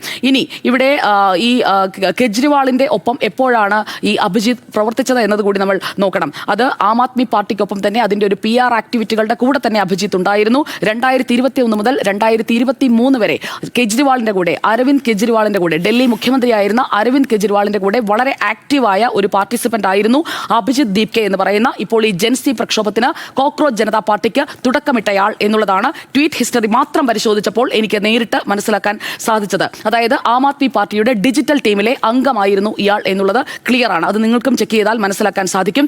ട്രൂലി ആം ആദ്മി എന്ന് പറഞ്ഞുകൊണ്ടുള്ള ട്വീറ്റുകളടക്കം അദ്ദേഹം ഇട്ടിരിക്കുന്നത് എക്സിലേക്ക് പോയാൽ എക്സ് അക്കൗണ്ടുള്ള ആർക്കും നോക്കി മനസ്സിലാക്കാൻ കഴിയും. Free bus pass for all construction labours തുടങ്ങിയ കാര്യങ്ങളെല്ലാം ആം ആദ്മി സർക്കാരിന് വേണ്ടി പോസ്റ്റ് ചെയ്തിരിക്കുന്നത് ഇദ്ദേഹമാണ്. അതുപോലെ തന്നെ ആം ആദ്മി പാർട്ടിയുടെ ഉദയം, from being dubbed as for Aadmi party to forming governments in 2 states എന്ന് പറഞ്ഞുകൊണ്ട് 2022 മാർച്ചിൽ അദ്ദേഹത്തിന്റെ തുടർച്ചയായിട്ടുള്ള സീരീസ് ഓഫ് ട്വീറ്റുകൾ അദ്ദേഹം ഡിജിറ്റൽ പ്ലാറ്റ്ഫോം കൈകാര്യം ചെയ്യുന്ന ആൾ എന്ന നിലയിൽ തന്നെ നമുക്കവിടെ കാണാൻ സാധിക്കും. അതുപോലെ തന്നെയാണ് 9 വർഷങ്ങൾക്കിടയിൽ കൈവരിച്ച നേട്ടങ്ങളെക്കുറിച്ചുള്ള ഡീറ്റെയിൽ ആയിട്ടുള്ള പോസ്റ്റുകൾ അതും ഇട്ടിരിക്കുന്നത് ഇതേ അഭിജിത്തിന്റെ അക്കൗണ്ടിൽ തന്നെയാണ്. അഭിജിത്ത് ദീപ്കയുടെ അക്കൗണ്ടുകളാണ് 2022 മാർച്ച് 10 നിങ്ങൾക്ക് എടുത്തു നോക്കിയാൽ അതേ ഹാൻഡിൽ, അതൊന്നും ഡിലീറ്റ് ചെയ്യാൻ ഒരു പക്ഷേ വിട്ടുപോയതാകും. അപ്പോൾ ആം ആദ്മി പാർട്ടിക്ക് വേണ്ടി വളരെ ആക്റ്റീവായിരുന്ന ആം ആദ്മി പാർട്ടിയുടെ ഗോവയിലെ റൈസിനെ പറ്റി പോസ്റ്റ് ഇട്ടിരിക്കുന്നത് 2021 ഡിസംബർ 11 അപ്പോൾ 3-4 വർഷമായി ആം ആദ്മി പാർട്ടിക്കൊപ്പം വളരെ ആക്റ്റീവായിരുന്ന ഒരാൾ ഒരു സുപ്രഭാതത്തിൽ ചീഫ് ജസ്റ്റിസ് ഓഫ് ഇന്ത്യയുടെ ഒരു പരാമർശത്തിന്റെ പേരിൽ ഇങ്ങനെ ഒരു CJP രൂപീകരിച്ചു എന്ന് പറഞ്ഞാൽ അത് ഈ തെളിവുകളുടെ അടിസ്ഥാനത്തിൽ അത് അത്രയ്ക്ക് അങ്ങോട്ട് ദഹിക്കുന്ന ഒരു ന്യായമായി എനിക്ക് തോന്നുന്നില്ല. അതുകൊണ്ടാണ് ഞാൻ ഈ വിഷയങ്ങൾ എടുത്തു പറഞ്ഞത്. അതുപോലെ കെജ്രിവാളിന്റെ എളിയ തുടക്കത്തെ റൊമാൻറ്റിസൈസ് ചെയ്യുന്ന ക്യാമ്പയിനുകൾ ലോഞ്ച് ചെയ്തതും ഇതേ അഭിജിത്ത് തന്നെയാണ്. ഗെയിനിങ് ഗ്രൗണ്ട് എവ്രിവെയർ എന്ന പേരിൽ ടൈറ്റിൽ ചെയ്ത ഒരു ആർട്ടിക്കിളും എഴുതിയിട്ടുണ്ട്. അപ്പോൾ ഇതൊരു യൂത്ത് സറ്റയറായി ഞാൻ കരുതുന്നില്ല. ഇത് ഒരു ക്ലാസിക് ആയിട്ടുള്ള ആം ആദ്മി പാർട്ടിയുടെ IT സെല്ലിന്റെ വർക്കായിട്ടാണ് ഞാൻ ഇതിനെ കാണുന്നത്. അപ്പോൾ ഇതൊരു സ്പൂഫ് അല്ല എന്നുള്ളതാണ് ആദ്യത്തെ എൻ്റെ പോയിന്റ്. രണ്ടാമത്തേത്, ജെൻസിക്ക് വേണ്ടി ഒരു കോക്രോച്ച് വേണം എന്നതാണ് എൻ്റെ അഭിപ്രായം. കാരണം ജെൻസി അല്ലെങ്കിൽ യുവാക്കൾ നാട്ടിൽ നടക്കുന്ന അനീതികൾക്കെതിരെ ശബ്ദമുയർത്തണം. അത് ജെന്യുവിനായി ഓർഗാനിക്കായി സംഭവിക്കേണ്ട ഒന്നാണ്. എന്തുകൊണ്ടാണ് അക്കൗണ്ട് സസ്പെൻഡ് ചെയ്തത്? ആ അക്കൗണ്ടിൽ വന്നിരിക്കുന്ന പിന്തുണ അല്ലെങ്കിൽ അതിൻ്റെ ഫോളോവേഴ്സ്, ആ ഫോളോവേഴ്സിൻ്റെ കൗണ്ടൊക്കെ എടുക്കാൻ കഴിയുന്ന സംവിധാനങ്ങൾ ഇന്ന് നമ്മുടെ രാജ്യത്തുണ്ട്. നമ്മുടെ രാജ്യത്ത് മാത്രമല്ല എല്ലാ രാജ്യങ്ങളിലുമുണ്ട്. അത് ഇലോൺ മസ്കിൻ്റെ കൈവശവുമുണ്ട്. കോക്രോച്ച് ജനതാ പാർട്ടിയുടെ പിന്തുണ അതെങ്ങനെയാണ്? ഇൻസ്റ്റഗ്രാം ഫോളോവേഴ്സിൻ്റെ കാര്യമാണല്ലോ ഇവിടെ ഹൈലൈറ്റ് ചെയ്ത് പറഞ്ഞിരിക്കുന്നത്. ആ ഇൻസ്റ്റഗ്രാം ഫോളോവേഴ്സിൽ ഇപ്പോൾ വന്നിരിക്കുന്ന ഒരു വിവരം അനുസരിച്ച് പാകിസ്ഥാനാണ് 49% ഓഫ് ഫോളോവേഴ്സ് വന്നിരിക്കുന്നത്. America 14%, Bangladesh 14%, India 9%. ഇന്ത്യയിൽ നിന്ന് ഈ ഇൻസ്റ്റഗ്രാം അക്കൗണ്ട് ഫോളോ ചെയ്തിരിക്കുന്നത് 9% പേർ മാത്രമാണ്. അതാണ് ഇപ്പോൾ ലഭ്യമാകുന്ന ഡാറ്റ. സസ്പെൻഡ് ആയ അക്കൗണ്ടിന്റെ ഡാറ്റയാണ് ഞാൻ പറയുന്നത്. 11.2 മില്യൺ ഫോളോവേഴ്സ് ആയപ്പോൾ നടത്തിയിരിക്കുന്ന ചെക്കിൽ വന്നിരിക്കുന്നത് ഈ political front of the youth, by the youth, for the youth എന്ന് പറഞ്ഞുകൊണ്ട് founder president Abhijit Dipke form ചെയ്തിരിക്കുന്ന ആ ഹാൻഡിൽ, ആ ഇൻസ്റ്റഗ്രാം ഹാൻഡിലിന്റെ 49% ഓഫ് ഫോളോവേഴ്സ് എന്ന് പറയുന്നത് പാകിസ്ഥാനിൽ നിന്നാണ്. അതാണ് ഒന്നാമത്തെ ഫൈൻഡിങ്. ഇന്ത്യയിൽ നിന്നുള്ളത് 9% മാത്രം. UK നിന്നുണ്ട് 3%, ഓസ്ട്രേലിയയിൽ നിന്നുണ്ട് 3%, സൗദി അറേബ്യ 3%, UAE 2%, മറ്റു രാജ്യങ്ങളെല്ലാം ചേർന്ന് 3%. അതാണ് ഈ 11.2 മില്യൺ വരെ എത്തിയപ്പോഴുള്ള കണക്ക്. അതിന്റെ ഒരു സ്പ്ലിറ്റപ്പ് കൃത്യമായി വന്നിട്ടുണ്ട്. അപ്പോൾ ഒന്നും കാണാതെ BJPയെ രക്ഷിക്കാൻ, നരേന്ദ്രമോദിയെ രക്ഷിക്കാൻ, സർക്കാരിനെ രക്ഷിക്കാൻ മസ്ക് അങ്ങ് ചെയ്തു എന്ന് പറഞ്ഞാൽ അത് വിശ്വസിക്കത്തക്ക വിശ്വാസയോഗ്യമായ ഒന്നല്ല. കൃത്യമായ കണക്കുകൾ, അതുപോലെ തന്നെ ഇദ്ദേഹത്തിന്റെ അഭിജിത്തിന്റെ ഈ ഫോർമർ ട്വീറ്റുകൾ, അതായത് എക്സ് ഹാൻഡിലെ അദ്ദേഹത്തിന്റെ ഫോർമർ പോസ്റ്റുകൾ നമ്മുടെ മുന്നിൽ കിടക്കുന്നുണ്ട്. ആം ആദ്മി പാർട്ടിയുടെ ഭാഗമായിരുന്നു എന്നത് ക്ലിയർ ആണ്. ആം ആദ്മി പാർട്ടിക്ക് പ്രസക്തി നഷ്ടപ്പെട്ടുകൊണ്ടിരിക്കുമ്പോൾ ഒരു റീലോഞ്ചിലേക്ക്, ഒരു ബ്രാൻഡ് ബിൽഡിങ്ങിലേക്ക് അല്ലെങ്കിൽ ഒരു റീബ്രാൻഡിങ്ങിലേക്ക് ആം ആദ്മി പാർട്ടി പോയിരിക്കുന്നു. അതുകൊണ്ട് തന്നെയാണ് മഹുവ മൊയ്ത്ര പോലെയുള്ള ആളുകൾ, പ്രത്യേകിച്ചും തൃണമൂലിന് പ്രസക്തി ബംഗാളിൽ പോയ ഒരു സാഹചര്യത്തിലാണ് മഹുവ മൊയ്ത്രയുടെ ചുവടുമാറ്റം എന്നതുകൂടി നമ്മൾ ശ്രദ്ധിക്കേണ്ടതുണ്ട് എന്നതാണ് ഈ വിഷയത്തിൽ എനിക്കൊരു എതിർപ്പായി പറയാനുള്ളത്. പറയുമ്പോൾ നമ്മൾ വേറൊരു കാര്യങ്ങളുണ്ട്. ഞാൻ നേരത്തെ പറഞ്ഞ പോലെ ഈ 2 രാജ്യങ്ങളിൽ നടന്ന ഈ പ്രക്ഷോഭങ്ങൾ നമ്മൾ എടുത്തു നോക്കിക്കഴിഞ്ഞാൽ ഇതിനോട് സാമ്യമുള്ള കുറേ കാര്യങ്ങൾ ഞാൻ പറയാം. അതിന് ടിഗർ ചെയ്ത കാര്യം പറയാം. ബംഗ്ലാദേശിൽ ടിഗർ ചെയ്തത് ജോബ് കോട്ടയും രാസ്കർ എന്ന് പറഞ്ഞാൽ ആ വാക്കിൻ്റെ ഇൻസൾട്ടായിരുന്നു. അതായത് ട്രൈറ്റർ എന്ന ആളായിരുന്നു. നേപ്പാളിൽ അത് നിയോ കിഡ്സ് സോഷ്യൽ മീഡിയ ആയിരുന്നു. ഇവിടെ കോക്രോച്ചാണ്. ഇനിയും രണ്ടാമത്തേത് ഇത് സെറ്ററിക്കലായിരുന്നു. അവിടെ സ്ട്രീറ്റ് പ്രൊട്ടസ്റ്റ് ആയിരുന്നു. നേപ്പാൾ ടിക്ടോക്കിലായിരുന്നു. ഇവിടെ കോക്രോച്ച് ജനതാ പാർട്ടിയായി. ഡേയ്സ്റ്റ് PM റിസൈൻ ചെയ്യാനെടുത്തത് ബംഗ്ലാദേശിൽ 3 വീക്ക്, നേപ്പാളിൽ 5 ദിവസം. ഇവിടുത്തെ കാര്യം ഇനി വരാനിരിക്കുന്നേ ഉള്ളൂ. Government crack down, internet shut down ആയിരുന്നു ബംഗ്ലാദേശിൽ. നേപ്പാളിൽ 26 പ്ലാറ്റ്ഫോംസ് ബാൻ ചെയ്തു, 76 പേര് മരിച്ചു. ഇവിടെ X വിത്ത്ഹോൾഡ് ചെയ്തു ഫസ്റ്റ് ദിവസം തന്നെ. Okay, crack down result accelerated fall ആയിരുന്നു ബംഗ്ലാദേശിൽ. നേപ്പാളിൽ ആക്സിലേറ്റഡ് ഫാൾ ആയിരുന്നു. ഇവിടെ കോക്രോച്ച് ഡോൺ ഡൈ എന്ന് പറഞ്ഞ് തിരിച്ചു വന്നു. ഇലക്ടറൽ ഔട്ട്കം, പഴയ BNP ബംഗ്ലാദേശിൽ തിരിച്ചു വന്നു. ജെൻസി ഇലക്ഷനിൽ തോറ്റു. ജെൻസി നേപ്പാളിൽ ജയിച്ചു.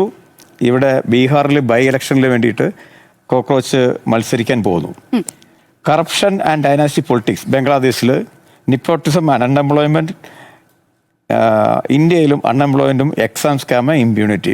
അപ്പോൾ ഇതിൽ എനിക്ക് ആ കണക്കറിയത്തില്ല, പാകിസ്ഥാനിൽ നിന്നാണോ ഇൻസ്റ്റാഗ്രാം സസ്പെൻഡ് ചെയ്ത അക്കൗണ്ടിന്റെ അവർ റിലീസ് ചെയ്ത ഡാറ്റയാണ്. ഞാനത് കണ്ടിട്ടില്ല.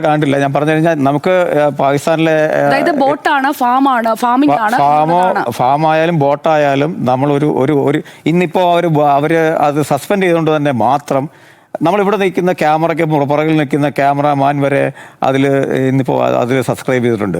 ആൾക്കാരിലേക്ക് ശ്രദ്ധ ആകർഷിച്ചു കഴിഞ്ഞു, ശ്രദ്ധ അതിലേക്ക് വന്നു കഴിഞ്ഞു. അപ്പോൾ അത് ഇന്ത്യയിൽ ശ്രദ്ധ ആകർഷിച്ച് നമ്മളടക്കം സെർച്ച് ചെയ്തുകൊണ്ടിരിക്കുകയാണ്. ആയിക്കോട്ടെ, പക്ഷെ അവിടെ അതിലേക്ക് ആൾക്കാർ പോകുന്നുണ്ടെന്നുള്ളൊരു സത്യമാണല്ലോ, അതിൽ ആൾക്കാർ ശ്രദ്ധിക്കുന്നുണ്ടെന്നുള്ള സത്യമാണല്ലോ. നമ്മളും ചർച്ചയ്ക്കെടുത്തില്ലല്ലോ. അല്ല, അതെ, അപ്പൊ അത് ചർച്ചയ്ക്കെടുത്തു. അപ്പോൾ അത് ഫോർമേഷൻ ഓർഗാനിക് ആണോ എന്നറിയില്ല, പക്ഷേ അതിലേക്കുള്ള ആളുകളുടെ ഒഴുക്ക് ഓർഗാനിക് ആണെന്ന് പറയേണ്ടി വരും. സുജയ, അയാൾ ആക്റ്റീവായി ആം ആദ്മി പാർട്ടിയുടെ ഡിജിറ്റൽ സെക്ഷൻ കൈകാര്യം ചെയ്തിരുന്ന അക്കൗണ്ടിലെ ഡീറ്റെയിൽസ് തന്നെ നമ്മുടെ ഇന്ത്യൻ സബ് കോണ്ടിൽ നടക്കുന്ന 2 രാജ്യങ്ങളിൽ നടത്തുന്ന ഇതേപോലെയുള്ള സോഷ്യൽ മീഡിയയിൽ ഒരു ലീഡർ ഇല്ലായിരുന്നു, അവർക്കൊരു പാർട്ടി ഉണ്ടായിരുന്നില്ല. ഒരു പാർട്ടി, ഒരു ലീഡർ ഉണ്ടാവാതെ ഒരു സോഷ്യൽ മീഡിയയൊക്കെ ഉണ്ടായ മൂവ്മെന്റിൽ കൂടെയാണ് 2 ഭരണങ്ങൾ അവിടെ നിന്ന് പോയത്. അപ്പോൾ അതേപോലെ ഒരു ഭരണം ഒരു ഇന്ത്യ പോലെ ഒരു സ്ഥലത്ത് ഡെമോക്രാറ്റിക്കായിട്ട് സംസാരിക്കാൻ എടുക്കാനൊക്കെ സ്വാതന്ത്ര്യമുള്ള സ്ഥലത്ത് ഈ ഒരു മൂവ്മെന്റ് തീർച്ചയായിട്ടും ഭരണത്തിലുള്ള ഒരു പയകും എന്നുള്ള കാര്യത്തിൽ യാതൊരു സംശയമില്ല. കാരണം അവർക്ക് ഭയന്നേ പറ്റുള്ളൂ. ഈ മൂവ്മെന്റ് എങ്ങനെയും മാറിമറിയാം. ഇത് ഇന്നലെ പൂട്ടി അടുത്ത ക്രോക്കോച്ചീസ് ബാക്ക് എന്ന് പറഞ്ഞ അടുത്ത അക്കൗണ്ട് വന്നു. അതിപ്പോൾ ആ ഹാൻഡിലുകൾക്കൊക്കെ ഇപ്പോൾ അവര് ഒരു അതിന്റെ ലോഗോ രജിസ്റ്റർ ചെയ്യാനായിട്ടൊക്കെയുള്ള നീക്കങ്ങളൊക്കെ നടത്തിയിട്ടുണ്ട്. ഞാൻ പറഞ്ഞ ഇത് മൂവ്മെന്റുകൾ സ്റ്റാർട്ട് ചെയ്യുമ്പോൾ ഇവിടെ അസ്വസ്ഥത ഉണ്ട് എന്നുള്ളതൊരു സത്യമാണ്. അസ്വസ്ഥത കൊണ്ടാണ്, അല്ലെങ്കിൽ ആരും മൈൻഡ് ചെയ്യത്തില്ലല്ലോ. അല്ലല്ല, പറയുന്ന വാക്കുകളാണ്. ഇന്ത്യയുടെ ചീഫ് ജസ്റ്റിസ് പറഞ്ഞ വാചകമാണ്, അൺഎംപ്ലോയ്മെന്റ് ഉണ്ട്, നിങ്ങൾ തെക്ക് വടക്ക് നടക്കുന്ന ആൾക്കാരാണ്, നിങ്ങളെ കൊണ്ട് യാതൊരു ഉപകാരമില്ലാത്ത ജനതയാണെന്ന് ഒരു ചീഫ് ജസ്റ്റിസ്, ഒരു പൊളിറ്റിക്കൽ പാർട്ടിയല്ല പറയുന്ന, ഒരു ചീഫ് ജസ്റ്റിസ് എന്ന് പറയുന്ന വാക്ക് പിന്നെ തിരുത്തിയിട്ടുണ്ട്. പക്ഷേ തിരുത്തുന്നതിന് മുമ്പ് തന്നെ അത് ആളിക്കത്തി ഇല്ലല്ല. ഞാൻ പറഞ്ഞു, ഇതൊരു വാക്ക്. ബംഗ്ലാദേശ് ഒരു പ്രധാനമന്ത്രി നിങ്ങൾ ട്രൈറ്ററാന്ന് പറഞ്ഞ ഒറ്റ വാക്കിൽ നിന്നാണ് അവിടെ അൺഎംപ്ലോയ്മെന്റ് കോട്ടയ്ക്ക് വേണ്ടി നടത്തിയ സമരത്തിൽ നടന്ന വിദ്യാർത്ഥികളെല്ലാം തിരിച്ച് അവർക്കെതിരെ പറഞ്ഞത്. അവരെ അത് 13 ദിവസം അവിടെ നിന്ന് പറഞ്ഞു വിട്ടു. അവർ ഹെലികോപ്റ്റർ അവിടെ നിന്ന് പോകേണ്ടി വന്നു. അപ്പം പറയുന്ന വാക്കുകൾ ഉയർന്ന സ്ഥാനത്തിരുന്ന ആൾക്കാർ അത് പറയുമ്പോൾ ശ്രദ്ധിക്കണമായിരുന്നു. അത് അശ്രദ്ധ വന്നിട്ടുണ്ട്. ആ അശ്രദ്ധയിൽ നിന്ന് ഒരു അൺട്രസ്റ്റ് ഉണ്ടായിട്ടുണ്ട്. അത് ട്രിഗർ ചെയ്തിട്ടുണ്ട്. അത് ഇന്ത്യ ഒട്ടാകെ വന്നിട്ടുണ്ട്. അത് പാകിസ്ഥാനിൽ നിന്ന് ആൾക്കാർ ചേർന്നാലും കൊള്ളാം, ഓസ്ട്രേലിയയിൽ നിന്ന് ആൾക്കാരും ചെല്ലാം, ഇന്ത്യയിൽ അത് ശ്രദ്ധിക്കപ്പെട്ടിട്ടുണ്ട്. അത് ഒരു വലിയ മൂവ്മെന്റായി മാറിക്കൊണ്ടിരിക്കുകയാണ്. അതിനോട് ഗവൺമെന്റ് എടുത്ത നിലപാട് ശരിയല്ല. നിങ്ങളെന്തിനാ അതിരായിട്ടുള്ള ആൾക്കാർ എന്തിനാ നിങ്ങൾ വായടക്കാൻ പോണേ? ഒരു വായടക്കാൻ പോകേണ്ട ആവശ്യമില്ലല്ലോ. എന്തിനാ വായടക്കാൻ തുറന്നിട്ടുകൂടെ? എന്തിനാ അവിടെ എന്താ ലീഗൽ പ്രശ്നമുള്ളത്? അവിടെ ഇന്ത്യയിലെ ഒരു അക്കൗണ്ടിന്റെ സർക്കാരിൽ പറഞ്ഞ് നിയമപരമായിട്ട് അന്വേഷിക്കാൻ പോയെന്നല്ലേ പറഞ്ഞത് സർക്കാർ? എക്സ് പറഞ്ഞ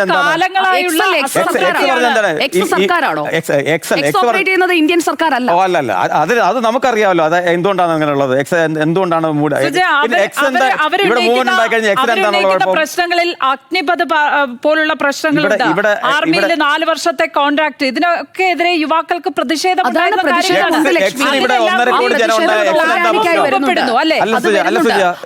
മൊബിലൈസ് ചെയ്യാൻ വേണ്ടി ആം ആദ്മി പാർട്ടി വേഷം മാറി വന്നതിനെ ആം ആദ്മിയുടെ സോഷ്യൽ മീഡിയ ഹാൻഡിൽ ചെയ്ത ആളാണ്. തീർച്ചയായിട്ടും വിട്ടേക്ക്. ഞാൻ പറയാം, എക്സിന് ഇവിടെ 1.5 കോടി ജനങ്ങൾ അതിനകത്ത് അക്കൗണ്ട് ഉണ്ടോണ്ട് എക്സിന് എന്താ പ്രശ്നം? അതിനു വേണ്ടിയിട്ടാണല്ലോ എക്സ് തുറന്നു വെച്ചിരിക്കുന്നത്. എക്സ് തുറന്നു വെച്ചിരിക്കുന്ന സോഷ്യൽ മീഡിയ പ്ലാറ്റ്ഫോം ആൾക്ക് അതിലേക്ക് സബ്സ്ക്രൈബർ കൊണ്ടുവരാനാണ്. അല്ല, അതിലെ ഫോളോവേഴ്സ് ആക്ച്വൽ ഫോളോവേഴ്സ് ആണോ? എന്തോ ആയിക്കോട്ടെ, എക്സിന് എന്താ പ്രശ്നം? അത് പാകിസ്ഥാനിൽ ആയിക്കോട്ടെ, ഇന്ത്യ ഉണ്ടാക്കിയതല്ലോ എക്സ്. മാക്സിമം ഇന്ത്യ ഉണ്ടാക്കിയതല്ലോ. അത് പാകിസ്ഥാനിൽ നിന്ന് വരാം, അത് ആഫ്രിക്കയിൽ നിന്ന് വരാം, അത് ഓസ്ട്രേലിയയിൽ നിന്ന് വരാം, എവിടുന്ന് വരാം. ഇൻസ്റ്റാഗ്രാമിലെ ഫോളോവേഴ്സ് ആയിക്കോട്ടെ, എവിടുന്ന് എക്സിന് എന്താ പ്രശ്നം? ആൾക്കാരുടെ എണ്ണം കൂടിയാ. അപ്പൊ എക്സിന്റെ പ്രശ്നമല്ല, എക്സിന്റെ പ്രശ്നം അത് വേറെ ആൾക്കാർക്ക് അത് താല്പര്യമുണ്ട്, അവർക്കാണ് പ്രശ്നം. അവർ എക്സിനോട് പറഞ്ഞിട്ടുണ്ട്, അതിന് പരിഹാരം കണ്ടിട്ടുമുണ്ട്. അപ്പൊ അത് ആ അക്കൗണ്ട് പൂട്ടുമ്പോൾ അത് കൂടുതൽ ആൾക്കാർക്ക് ശ്രദ്ധ ആകർഷിച്ചു. അതിന്ന് അവർക്ക് ആ ശ്രദ്ധ തടയാൻ ഗവൺമെന്റിന് പറ്റത്തില്ല. കാരണം അത് ഓൾറെഡി അത് പുറത്തു വന്നു കഴിഞ്ഞു. അത് അവിടെ ഇനി അത് യാഥാർത്ഥ്യമാണ്. അതൊരു മൂവ്മെന്റായി മാറുകയും അല്ലെങ്കിൽ മറ്റൊരു പ്ലാറ്റ്ഫോം ആ നിലയിലേക്ക് ആളുകൾ വളരെ ഓർഗാനിക്കായി വരുന്നതാണ്. ആം ആദ്മിക്ക് ഇത്രയൊക്കെ ഫേക്ക് ആൻഡ് ബോഗസ് ഡിഗ്രി എന്ന് പറയുന്നത് അതാരും എതിർക്കുന്നില്ല. ഞാൻ പറഞ്ഞ കാര്യം ഇവിടെ ഇപ്പോൾ സസ്പെൻഡ് ചെയ്തത് അതൊരു സർക്കാരാണ് എന്നുള്ള വാദത്തോട് ഞാൻ യോജിക്കുന്നില്ല. കാരണം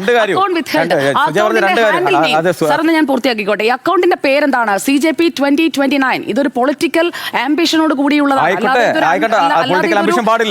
അംബിഷൻ ആകാം, ആകണം.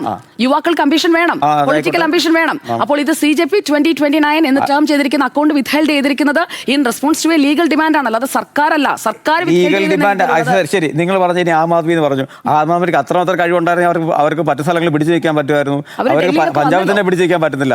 അപ്പൊ അത് ആം ആദ്മി പാർട്ടി ആയിക്കോട്ടെ, ആം ആദ്മി പാർട്ടിക്ക് അത്രയും കഴിവുണ്ട്. പാകിസ്ഥാനിൽ നിന്നും ഓസ്ട്രേലിയയിൽ നിന്നും കൊണ്ടുവരേണ്ട ആവശ്യമില്ല. ഞാനിത് പറഞ്ഞത് ഭരണകൂടത്തിന് എപ്പോഴും പറ്റുന്ന അബദ്ധമാണ്. നമ്മളവിടെ ഉള്ളിലുള്ള ഇവിടെ നടക്കുന്ന ഒരു പ്രശ്നം കണ്ണടച്ച് മാറ്റിയിരിക്കുക. നമ്മൾ കുറച്ച് മുമ്പ് CPM-ന്റെ കാര്യം പറഞ്ഞ പോലെ തന്നെ ഇത് ഇവിടെ നടക്കുന്ന ഒരു കാര്യം കണ്ട് നമ്മൾ കണ്ണടച്ച് അത് നടക്കൂല, ഞാനത് പൂട്ടിക്കും, ഞാനത് മടക്കി വെക്കും, ഞാനത് ബാക്കി എല്ലാ മൾട്ടിനാഷണൽ കമ്പനിയെ കൊണ്ട് മീഡിയ മുഴുവൻ വാങ്ങിപ്പിക്കും. ഇതെല്ലാം വാങ്ങിച്ച് ഞാൻ കയ്യിലടക്കും. എനിക്കെതിരെ പറയുന്നവരുടെ മുഖം മുഴുവൻ ഞാൻ മൂടുമെന്ന് പറയുന്നത് അത് അവിടെ നടക്കാൻ പറ്റുന്നില്ല. അവർ പുറത്ത് വരും, അവർ സംസാരിക്കും, അതിനനുസരിച്ചുള്ള മൂവ്മെന്റ് വരും. അത് കണ്ട് പേടിക്കുകയും ചെയ്യും. അത് പേടിക്കാതിരിക്കാൻ അവർ പറ്റത്തില്ല. ബാക്കി കാരണം ഇതിൽ ലൈസൻസ് വേണ്ടല്ലോ. അപ്പോൾ അത് ഡെഫിനറ്റ്ലി അവർക്ക് പേടി വരും. കാരണം ആൾക്കാർ അഭിപ്രായങ്ങൾ പറയുമ്പോൾ, തുറന്ന് പറയുമ്പോൾ പറയാൻ പറ്റുന്ന എല്ലാ മീഡിയ അവർ വാ പൂട്ടി വെച്ചു. അപ്പോൾ ഇനി ഈ രീതിയിലൊക്കെ വരുമ്പോൾ അത് കൃത്യമായിട്ട് അത് മൂടി വെക്കും. യാതൊരു സംശയമില്ല. അപ്പോൾ അവർക്ക് പേടിയുണ്ട്. അറ്റ്ലീസ്റ്റ് അതിലെങ്കിലും പേടിയായിട്ടാണ് ഞാൻ പറയുന്നത്. ഓക്കെ, അപ്പോൾ എന്തായാലും അഭിജിത് ദീപ്കയുടെ അടുത്ത ഊഴം എന്ത്, അല്ലെങ്കിൽ അടുത്ത നീക്കം എന്ത് എന്നതറിയാം. കാരണം 100-ലധികം പേരുമായി എൻ്റെ പാർട്ടിയിൽ ഞാൻ സംസാരിച്ചു എന്നാണ് അദ്ദേഹം പറയുന്നത്. ഇത്രയും മില്യൺസ് ഓഫ് ഫോളോവേഴ്സ് ആണ്. അപ്പോൾ എല്ലാവരുമായി സംസാരിച്ച ശേഷമായിരിക്കാം ഒരുപക്ഷേ പൊളിറ്റിക്കൽ പാർട്ടി ഫോർമേഷനിലേക്കൊക്കെ എത്തുക. അപ്പോൾ നമുക്ക് അടുത്ത ഘട്ടത്തിൽ അതേക്കുറിച്ച് കൂടുതൽ ചർച്ച ചെയ്യാം. പാർട്ടികൾ നല്ലതാണ് എന്ന് ഒരു ചർച്ചയിൽ പറയുന്നത് ഞാൻ കേട്ടിരുന്നു. അപ്പോൾ പാർട്ടികൾ ഉണ്ടാകുന്നത് നല്ലതാണ് എന്ന വീടുകളിലും പറയാറുണ്ട്. അപ്പോൾ പാർട്ടികൾ വരട്ടെ, പാർട്ടികൾ പെരുകട്ടെ. പാർട്ടികൾ ഇങ്ങനെ എന്തെങ്കിലുമൊക്കെ ഒരു ഡിസ്റ്റർബൻസ് ഉണ്ടാക്കിയാലല്ലേ സിസ്റ്റം ഒന്ന് ഉണരുകയുള്ളൂ. അപ്പോൾ സിസ്റ്റത്തെ ഉണർത്താൻ ഇങ്ങനെയുള്ള മൂവ്മെന്റുകൾ നല്ലതാണ്. അപ്പോൾ അതിന് പിന്നിൽ മറ്റെന്തെങ്കിലും നീക്കങ്ങളുണ്ടെങ്കിൽ അത് അന്വേഷിക്കേണ്ടവർ അന്വേഷിക്കുകയും വേണം. ഇന്നത്തെ ബിഗ് എഡിറ്റോറിയൽ ഇവിടെ പൂർണ്ണമാവുകയാണ്.